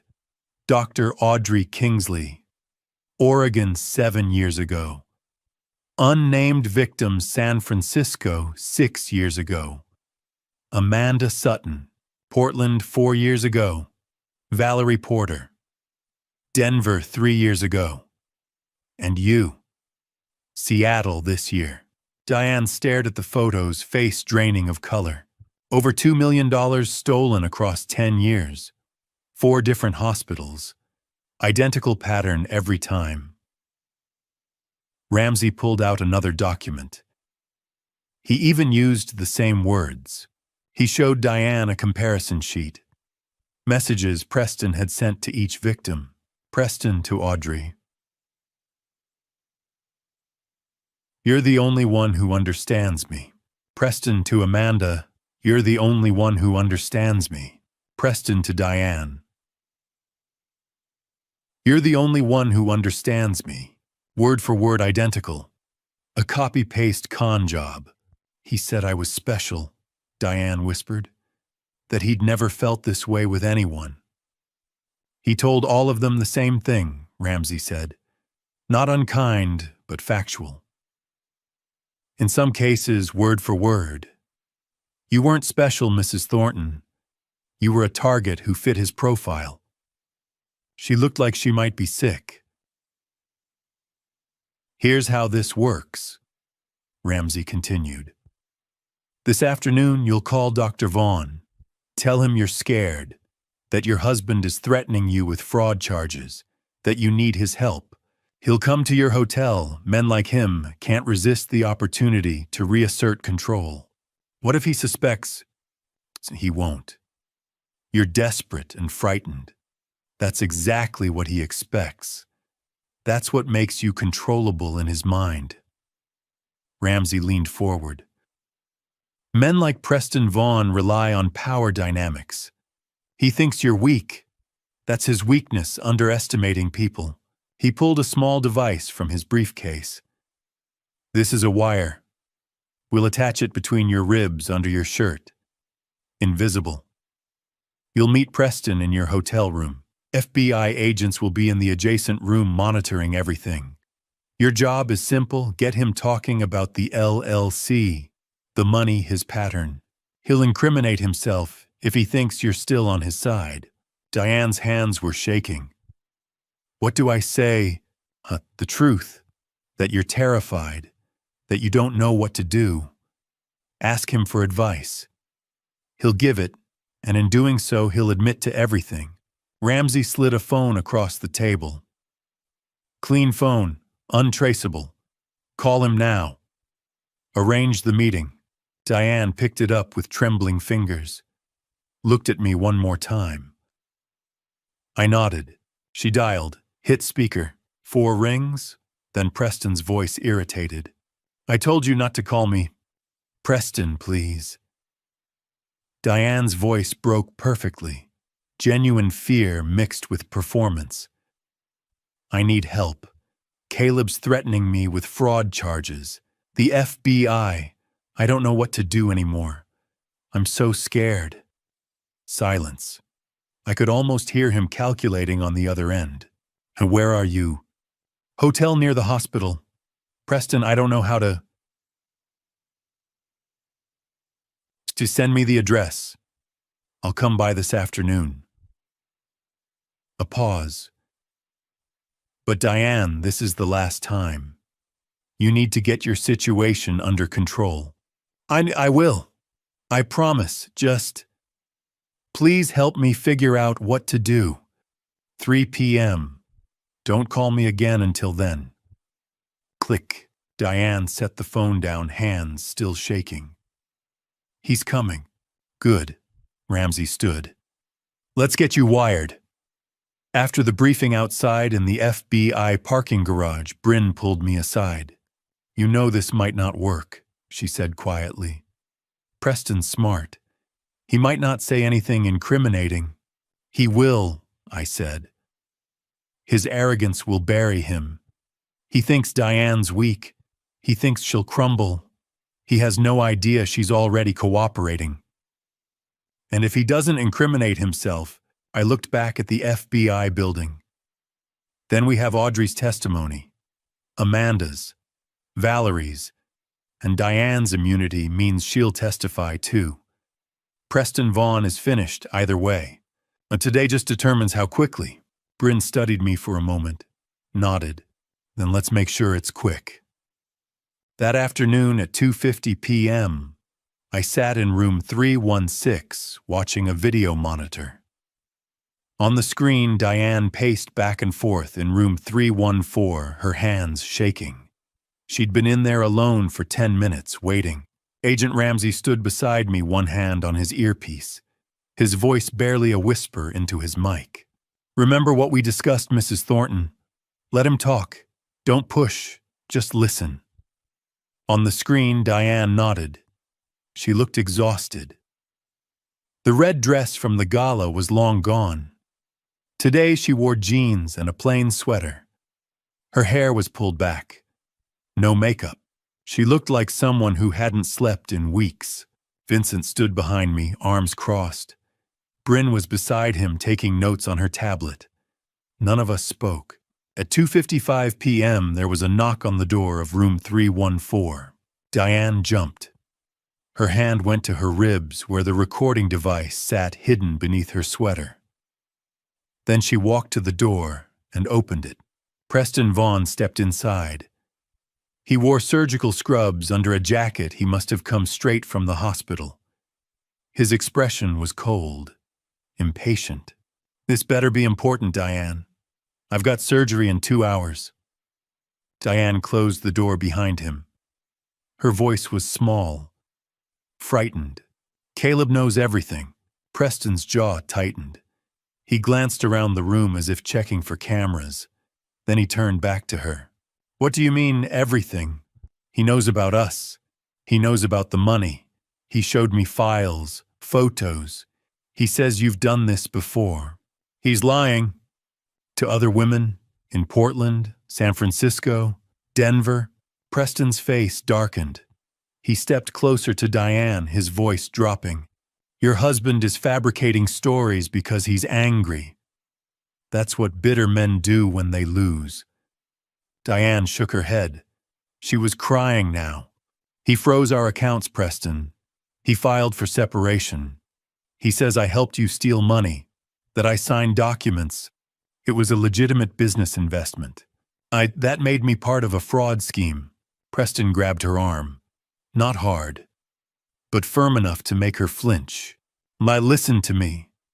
Summit Healthcare Partners was a real company. We sold medical equipment at competitive prices.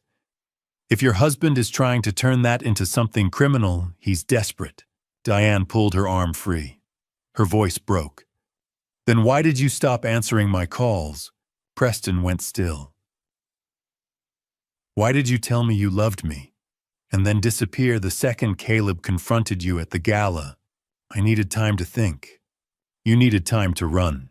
Preston's mask slipped. "Just for a second. Long enough for me to see the man beneath the surgeon's confidence. The con artist. The predator. What do you want from me, Diane?" "I want the truth." Her voice was shaking, but she held his gaze. "How long were you planning this? How many women have you done this to?" Preston exhaled slowly. He walked to the window, his back to her. When he spoke again, his tone was different. Colder. More calculated. "You weren't the first, and you won't be the last." In room 316, Ramsey leaned forward. Vincent's hand tightened on my shoulder. On the screen, Diane stood frozen. "What?" Preston turned to face her. "I've been doing this for 10 years. Portland, San Francisco, Denver. You were just easier than most. Married, middle-aged, lonely. You had access to money, and you wanted to believe someone still saw you." Diane's face went white.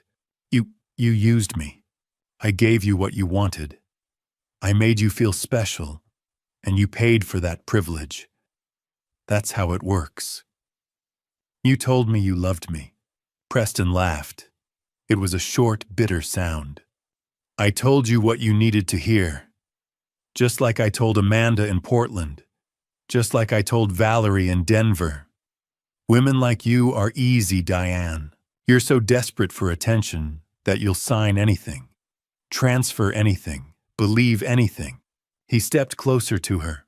Shah, and when your husband comes after me with lawyers, I'll remind him that every transaction was consensual. Every document has your signature. You're not a victim. You're a co-conspirator." Diane took a step back. Her hand went to her chest where the recording device was hidden. Her voice was barely a whisper. "You're a monster." Preston shrugged. "I'm a businessman. And if you're smart, you'll keep your mouth shut about this. Because if you talk to the FBI, you go down with me." He turned and walked to the door. He opened it, paused, and looked back at her one last time. "Consider this a lesson." Then he was gone. In room 314, Diane collapsed onto the bed. Her shoulders shook as she cried. In room 316, Agent Ramsey took off his headphones. He looked at me, at Bryn, at Vincent. "We got him." He turned to one of the other agents in the room. "Prepare an arrest warrant. We'll pick him up tomorrow morning at Seattle Grace. I want it public. I want every doctor, every nurse, every patient in that hospital to see him in handcuffs." He looked back at the monitor where Diane was still crying. "Send someone in to check on her. Tell her she did well." Bryn closed her tablet. Vincent let out a long breath. I stood up. Ramsey turned off the monitor. He looked at me. "We'll arrest him tomorrow, at the hospital, in front of his colleagues." He paused. "Do you want to be there?" I nodded. "Yes, I do. Friday morning, 7 o'clock. I stood in the parking lot of Seattle Grace Hospital, a cup of takeout coffee in my hand. Bryn was beside me, checking her phone. Vincent leaned against my truck, arms crossed, watching the main entrance.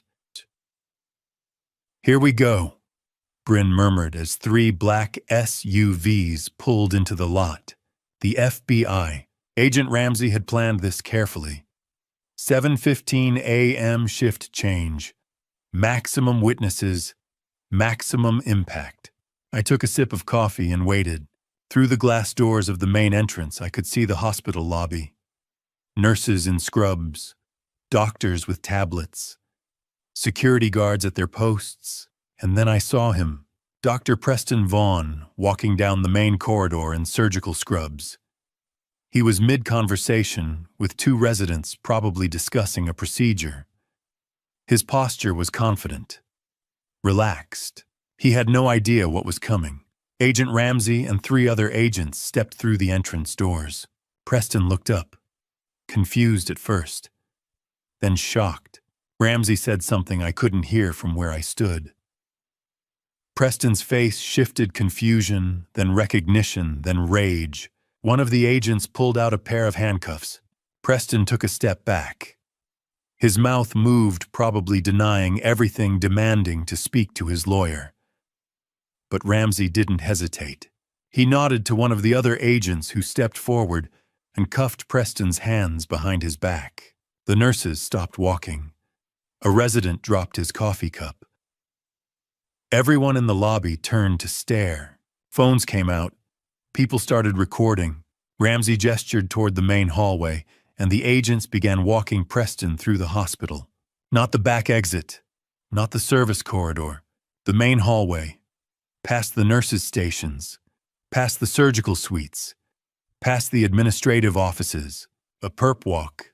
Preston, still in his surgical scrubs, still wearing his hospital ID badge, handcuffed and escorted by federal agents, through the hospital, where he'd worked for 2 years. I watched through the glass as they walked him past his colleagues, past the people who'd trusted him, past the administrators who'd hired him. His face was red, his jaw clenched, but he kept his eyes down. The agents reached the main entrance and pushed open the doors. Preston stepped outside into the morning sunlight. And then he saw me. I was standing beside my truck 50 feet away, coffee cup raised in a mock salute. Even from that distance, I saw the moment he recognized me. Saw the hatred flare in his eyes. I didn't smile, didn't say anything, just held his gaze. Bryn glanced at me. "You're vindictive. I'm thorough." The agents led Preston toward one of the SUVs. That's when the news vans arrived, 3 of them pulling into the lot with cameras already rolling. The FBI had tipped them off. Ramsey had told me they would. Reporters jumped out, microphones in hand. "Dr. Vaughn, are the charges true? How many victims were there?" Did Seattle Grace know about the fraud? Preston said nothing. Just ducked his head as the agents opened the back door of the SUV and guided him inside. The door slammed. The SUV pulled away. By noon, every doctor, nurse, and administrator in Seattle's medical community would know. By evening, it would be on the regional news. My phone buzzed. A text from Audrey Kingsley. "I just saw the news. Thank you. After 4 years, there's finally justice." I typed back, "He won't be able to hurt anyone else. That's what matters." Another message came through. From Diane, "I'm sorry for everything." I stared at it for a moment. Then I deleted it without replying. My phone rang. I glanced at the screen. "William Prescott, CEO of Seattle Grace Hospital," I answered. "Thornton. Mr. Thornton." His voice was formal, careful. I wanted to personally apologize. We had no knowledge of Dr. Vaughn's activities outside the hospital. "I appreciate that. Your contracts with us remain intact. In fact, we'd like to discuss expanding our partnership." I kept my voice professional. "I'll have my office reach out next week. Thank you, and again our deepest apologies." He hung up. The hospital was protecting itself, distancing from Preston. Smart. Vincent pushed off from my truck. "Coffee?" I nodded. We walked 3 blocks to a small cafe, the kind with mismatched chairs and local art on the walls. A TV mounted above the counter was tuned to the local news. Breaking news this morning: a prominent Seattle surgeon has been arrested on federal wire fraud charges. Dr. Preston Vaughn, a cardiac surgeon at Seattle Grace Hospital, is accused of defrauding multiple women over the course of a decade. Bryn ordered a latte. Vincent got black coffee. I just wanted to sit. We found a table by the window. On the TV, footage of Preston being let out of the hospital played on loop. Bryn sipped her latte.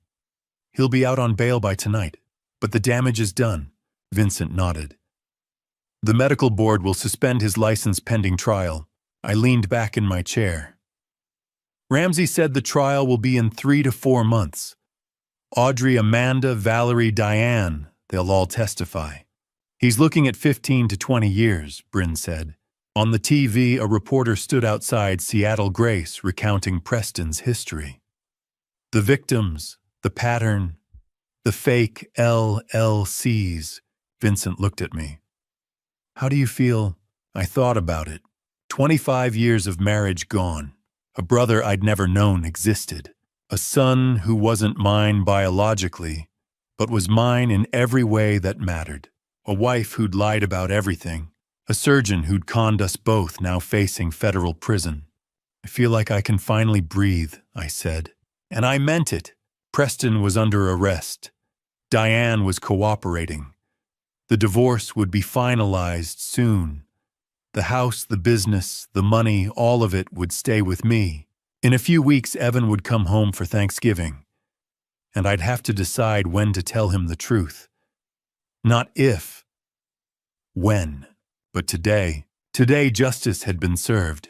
Vincent raised his coffee cup. To consequences, Bryn and I clinked our cups against his. On the TV above the counter, the news anchor moved on to the next story. But the image of Preston in handcuffs being led through the hospital, in his surgical scrubs, stayed in my mind. That was the image that would define him now. Not the brilliant surgeon. Not the charming doctor. The con artist. The criminal. The man who'd finally been caught. I took a sip of my coffee and watched the morning light filter through the cafe window. For the first time in 5 weeks, I felt something close to peace. 2.5 weeks had passed since Preston's arrest. The paperwork was processed. Diane had cooperated with the FBI and the fraud charges against her were dropped in exchange for testimony. On Monday, October 28th, we met for divorce mediation. Bryn walked beside me into the office, neutral walls, bland art, a conference table built for endings. Diane was already seated with her court-appointed attorney, Heather Moss. I barely recognized her. No designer clothes, minimal makeup, hair pulled back. The confident woman from the gala was gone. In her place sat someone exhausted, defeated. She glanced at me briefly, then looked away. Dr. Julia Kenwood, the mediator, sat at the head of the table, efficient, detached. We're here to finalize the dissolution of the marriage between Caleb and Diane Thornton. Married 25 years, one adult child. Mr. Thornton is represented by Bryn Whitmore. Mrs. Thornton by Heather Moss. She opened her folder. Ms. Whitmore, present the proposed terms. Bryn slid our documents forward. The marital home, valued at $800,000, transfers entirely to Mr. Thornton. The mortgage included an infidelity clause drafted by Mr. Thornton's father. In the event of adultery, full ownership remains with the wronged party. Heather blinked. She hadn't known. Retirement accounts total $1.4 million. $1.2 million remains with Mr. Thornton.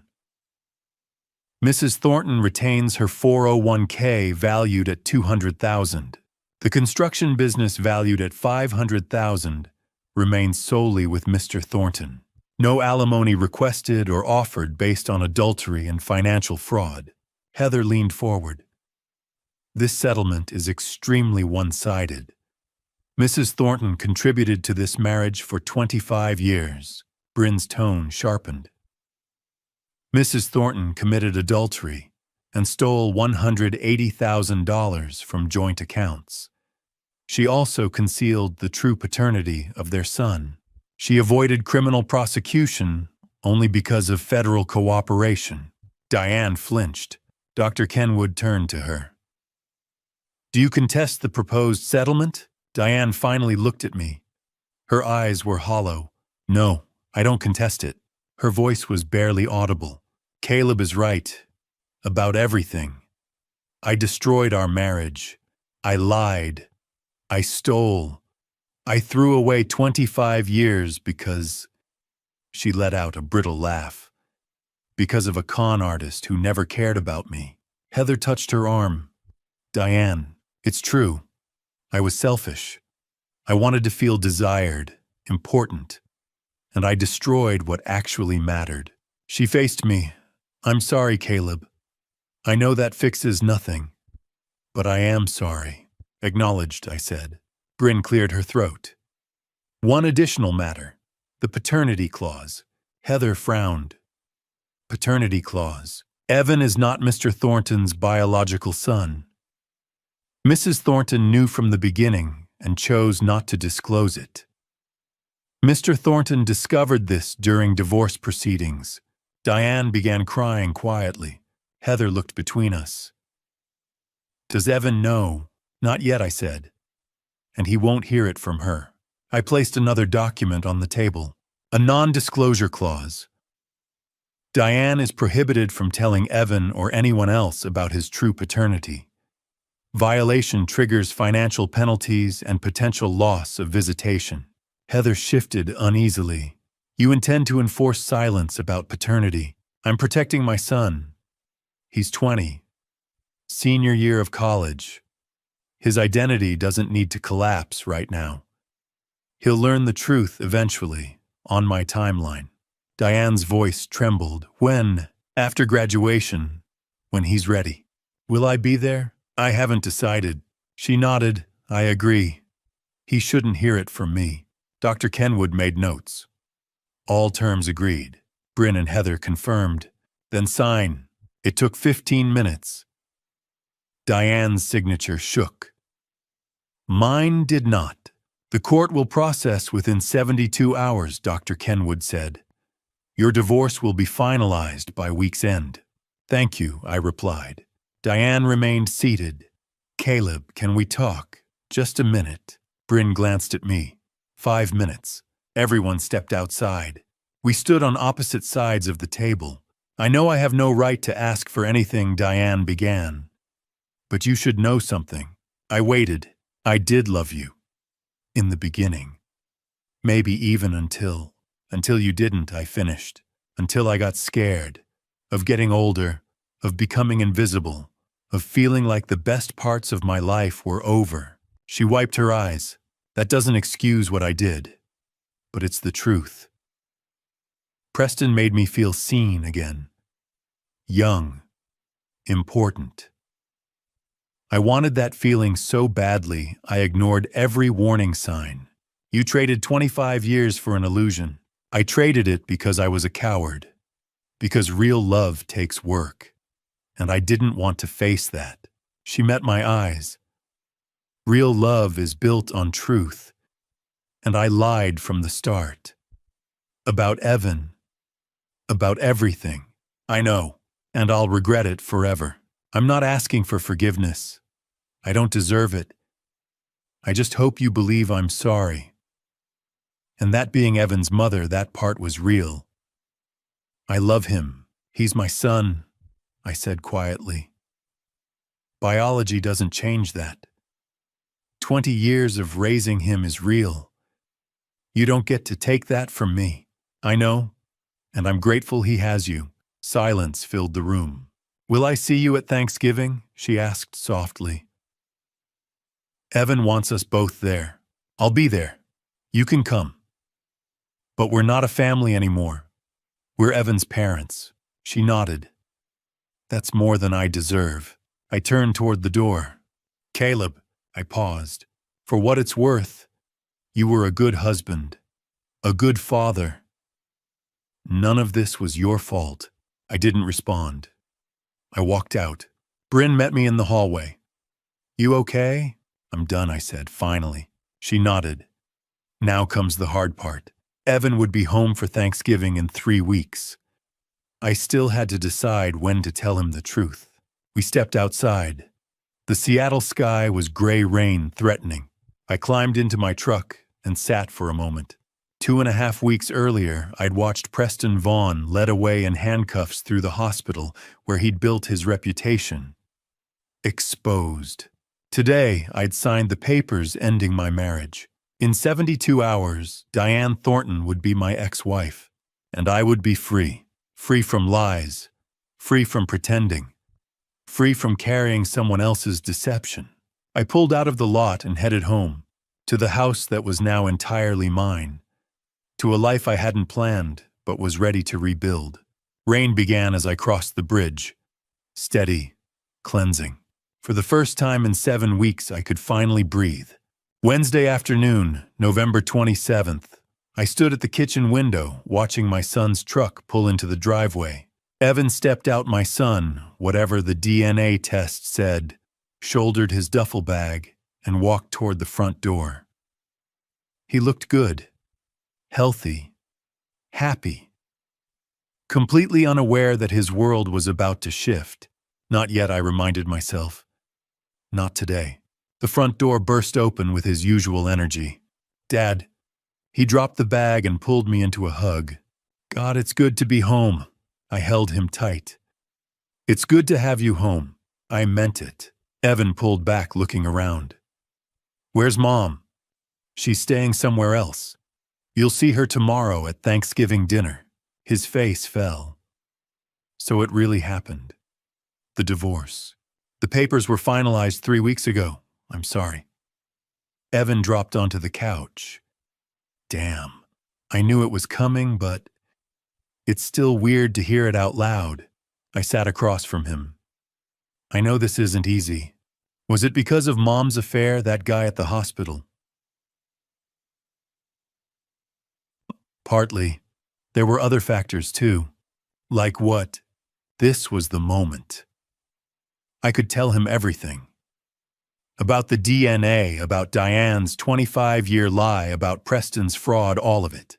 But I looked at Evan, 20 years old, home for the holiday, already processing his parents' divorce, and I realized, not yet.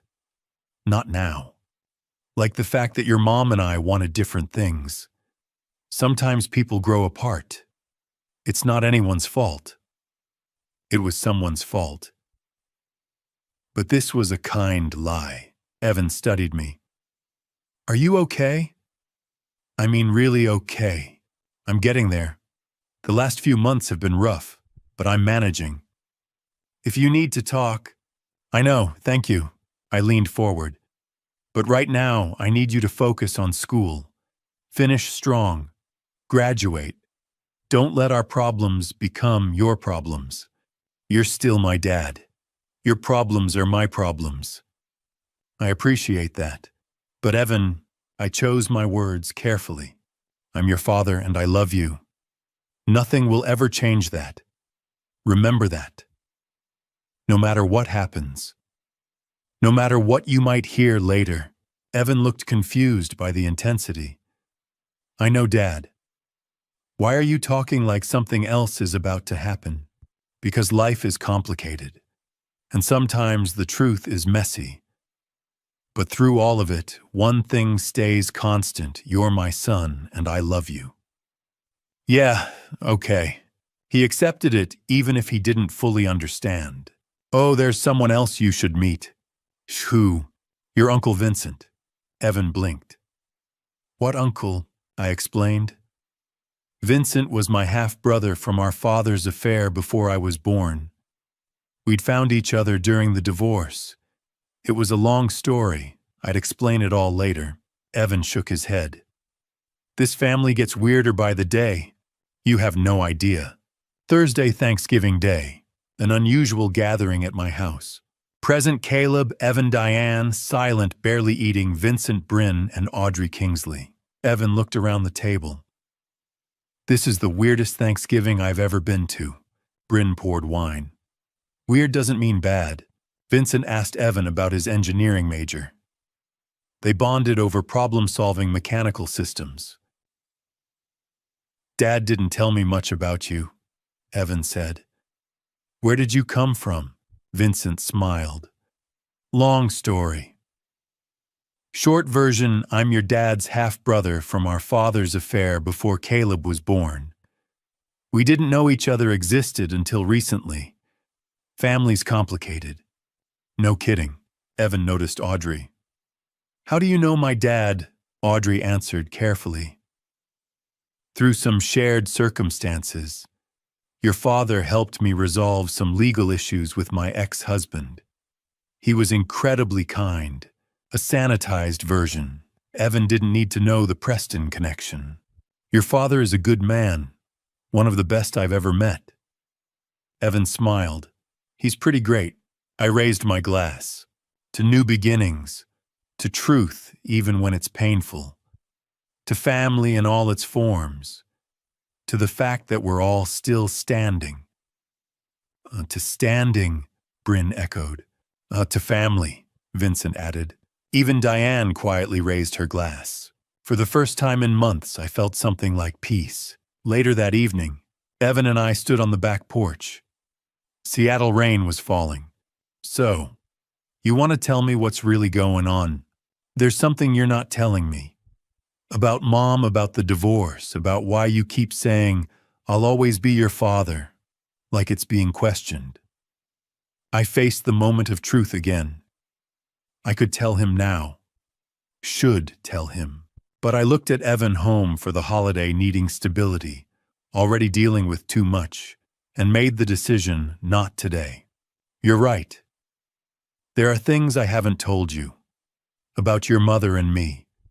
About decisions made a long time ago. But those things don't change who you are.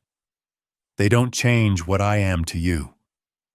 When the time is right, when you're ready, I'll tell you everything. I promise. When will that be? After you graduate?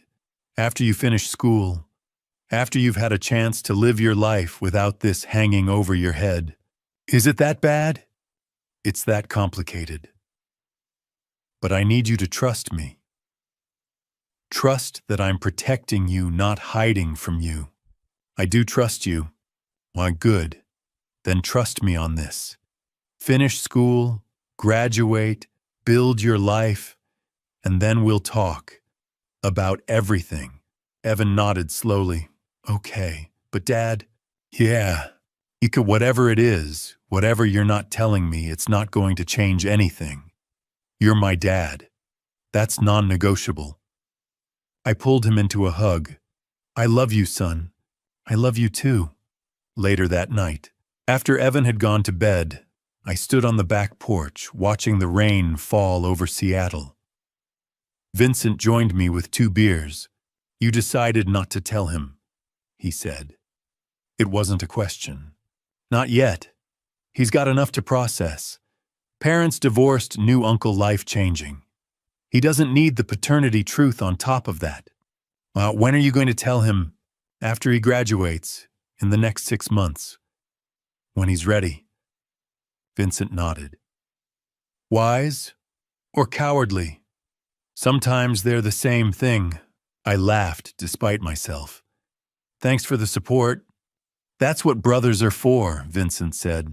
And somehow standing there with the brother I'd never known I had, protecting the son who wasn't mine biologically, but was mine in every way that mattered, I felt more like a father than I ever had before. The rain fell steady. The house behind us was warm. My son was home safe, loved. The truth would come. Eventually. But tonight, this moment, this fragile, imperfect, reconstructed family was enough. Vincent raised his beer. To complicated truths, I clinked my bottle against his. To protecting what matters. We drank in silence, 2 brothers watching the rain, each of us carrying secrets, both of us learning what it meant to be family. Inside, Evan slept in his childhood bedroom, unaware that in 6 months, everything he knew about himself would change. But for tonight, he was just a college kid home for Thanksgiving. And I was just his father. And that was the only truth that mattered.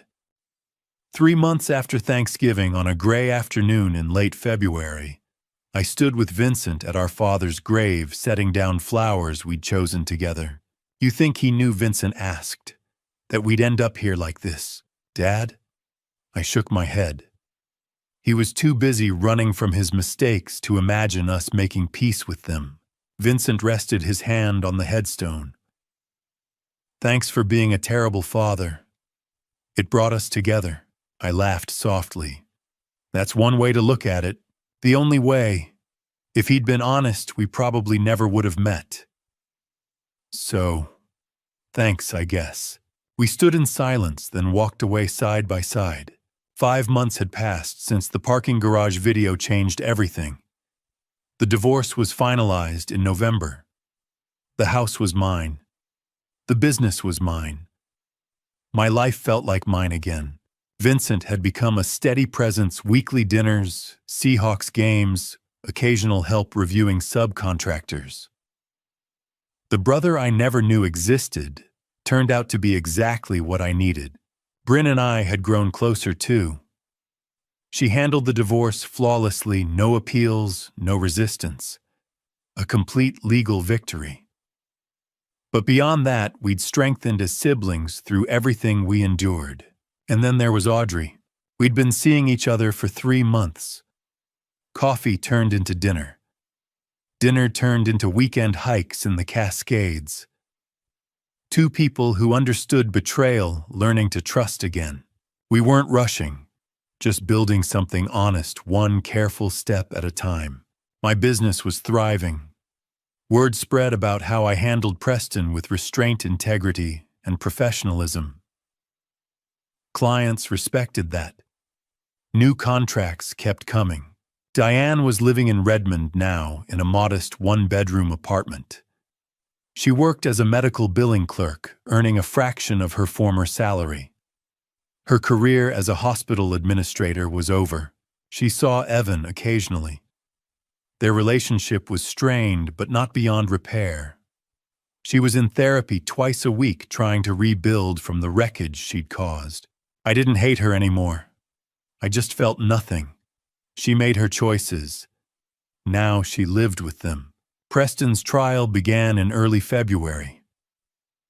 I attended every day, sitting in the gallery with Audrey Amanda Sutton, Valerie Porter, and Hannah Shepard, the women he'd deceived. On day 3, Diane testified under immunity. She described how Preston seduced her, persuaded her to invest in Summit Healthcare Partners, and promised a future he never intended to give. The defense tried to portray her as complicit, but she held firm. On day 5, Audrey took the stand. Calm, powerful, devastating. She detailed how Preston stole $400,000 from her inheritance, derailed her career, destroyed her marriage, and silenced her with NDAs. "Did you believe Dr. Vaughn loved you?" the prosecutor asked. For a long time, Audrey replied, meeting his eyes. But none of it was real. Preston Vaughn is a predator. He uses people until they're empty, then discards them. The jury watched his face. They saw what I'd seen all along: the con artist behind the surgeon's mask. Amanda testified. Valerie testified. Hannah testified. An FBI forensic accountant presented spreadsheets proving $2 million stolen over a decade. After 2 weeks, the jury deliberated 4 hours. Guilty on all counts. At sentencing, the judge showed no sympathy. "You abused your position, your education, and your charm," she said. "You targeted vulnerable women and defrauded them systematically. The harm you caused is profound. 18 years in federal prison. Medical license permanently revoked. Assets forfeited." Audrey squeezed my hand as the sentence was read. Vincent nodded beside me. Justice had finally arrived. Evan was finishing his senior year at the University of Washington. He'd graduate in June with an engineering degree and a job waiting in Portland. He called every week. Still called me Dad. Our bond was stronger than ever. He still didn't know about the DNA test. I would tell him after graduation. Let him complete college without his identity unraveling. That was my final protection. For now, he was simply my son. And I was simply his father. One evening, I stood on my back porch with a beer watching the Seattle skyline glow. 56 years old, starting over, but not from nothing. I had Evan. I had Vincent. I had Audrey. I had Bryn. I had a business built with my own hands and a reputation earned honestly. My phone buzzed. A text from Evan. "Hey, Dad. Just wanted to say thanks. For everything. For being honest. For being you. Love you." I smiled and replied, "Love you too, son. Always will." Later that night, Vincent asked, "You forgive him? Our father?" "Yeah," I said. "Not because he deserves it. Because I'm tired of carrying his mistakes." "Me too," he answered. "Resentment is heavy. We were done with it." Then Bryn called. "Preston was officially transferred to federal prison today," she said. "It's over." "It's over," I repeated. And it was. I looked around my kitchen at the photos on the refrigerator. Evan's graduation announcement. Vincent and me at a Seahawks game. A Thanksgiving photo, awkward but real. People say blood is thicker than water. I've learned something different. Blood doesn't make a family. Choice does. Presence does. Love does. I chose Evan every day for 20 years. That makes me his father. Vincent chose to stand beside me. That makes him my brother. Diane chose betrayal. Preston chose greed. They chose themselves. I chose forgiveness. Not for them. For me. Because carrying hatred is exhausting. I'm 56. I have a son who loves me. A brother I didn't know I needed. A woman who understands my scars. A thriving business. A sister who fought for me. Most people spend their lives searching for family. I found mine in a parking garage. Life is strange that way. The family you choose can be stronger than the one you're born into, and the love you build is worth more than the love you're given. I'm Caleb Thornton, and I'm finally free. And to you, listening to this family story, remember this betrayal doesn't just destroy marriages. It shatters identities, rewrites histories, and forces you to question everything you thought was true. But here's what I learned through all of it. First, dad revenge isn't about destroying the people who hurt you. Real dad revenge is about protecting what matters most: your children, your integrity, your future. I could have burned Diane's life to the ground. I could have told Evan everything the moment I found out. But dad revenge, true revenge, is choosing restraint when rage would be easier. It's choosing your son's well-being over your own wounded pride. Second, this family story taught me that family isn't defined by DNA. It's defined by who shows up, who stands beside you when everything falls apart. Vincent, a stranger 6 months ago, became my brother. Not because we share blood, but because he chose to protect me. That's what family stories are really about, the people who choose you when they don't have to. Third, God puts people in your path for a reason. I'm not a perfect Christian, but I believe Vincent finding me in that parking garage wasn't random. It was providence. When my family story was falling apart, God was already writing a new chapter I couldn't see yet. Here's my advice. Don't be like me. Don't wait 25 years to face the truth. Don't ignore the red flags. Don't let fear of confrontation keep you living in a lie. If something feels wrong in your marriage, in your family, address it. Have the hard conversations early before they become catastrophic. But if you find yourself where I was standing in a parking lot, watching your life crumble, remember this. You get to choose what comes next. You can choose bitterness, or you can choose building. You can choose revenge, or you can choose peace. I chose peace, and it saved me.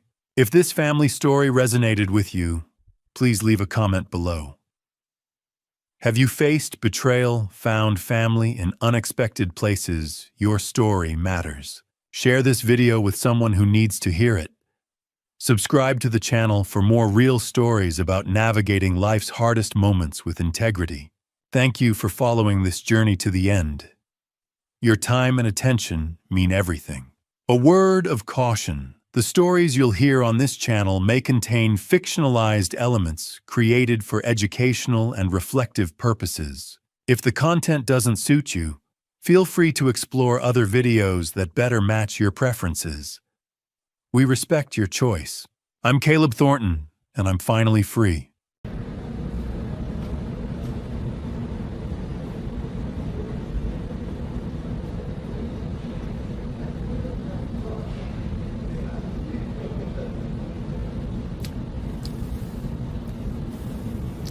아이 배불러. 뭔가 신박한 컨텐츠가 없을까? 얜 뭐요? 야,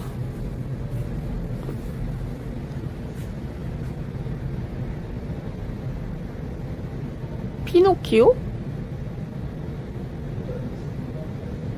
와, 발 존나 크네 이 새끼. 다리는 개 얇고.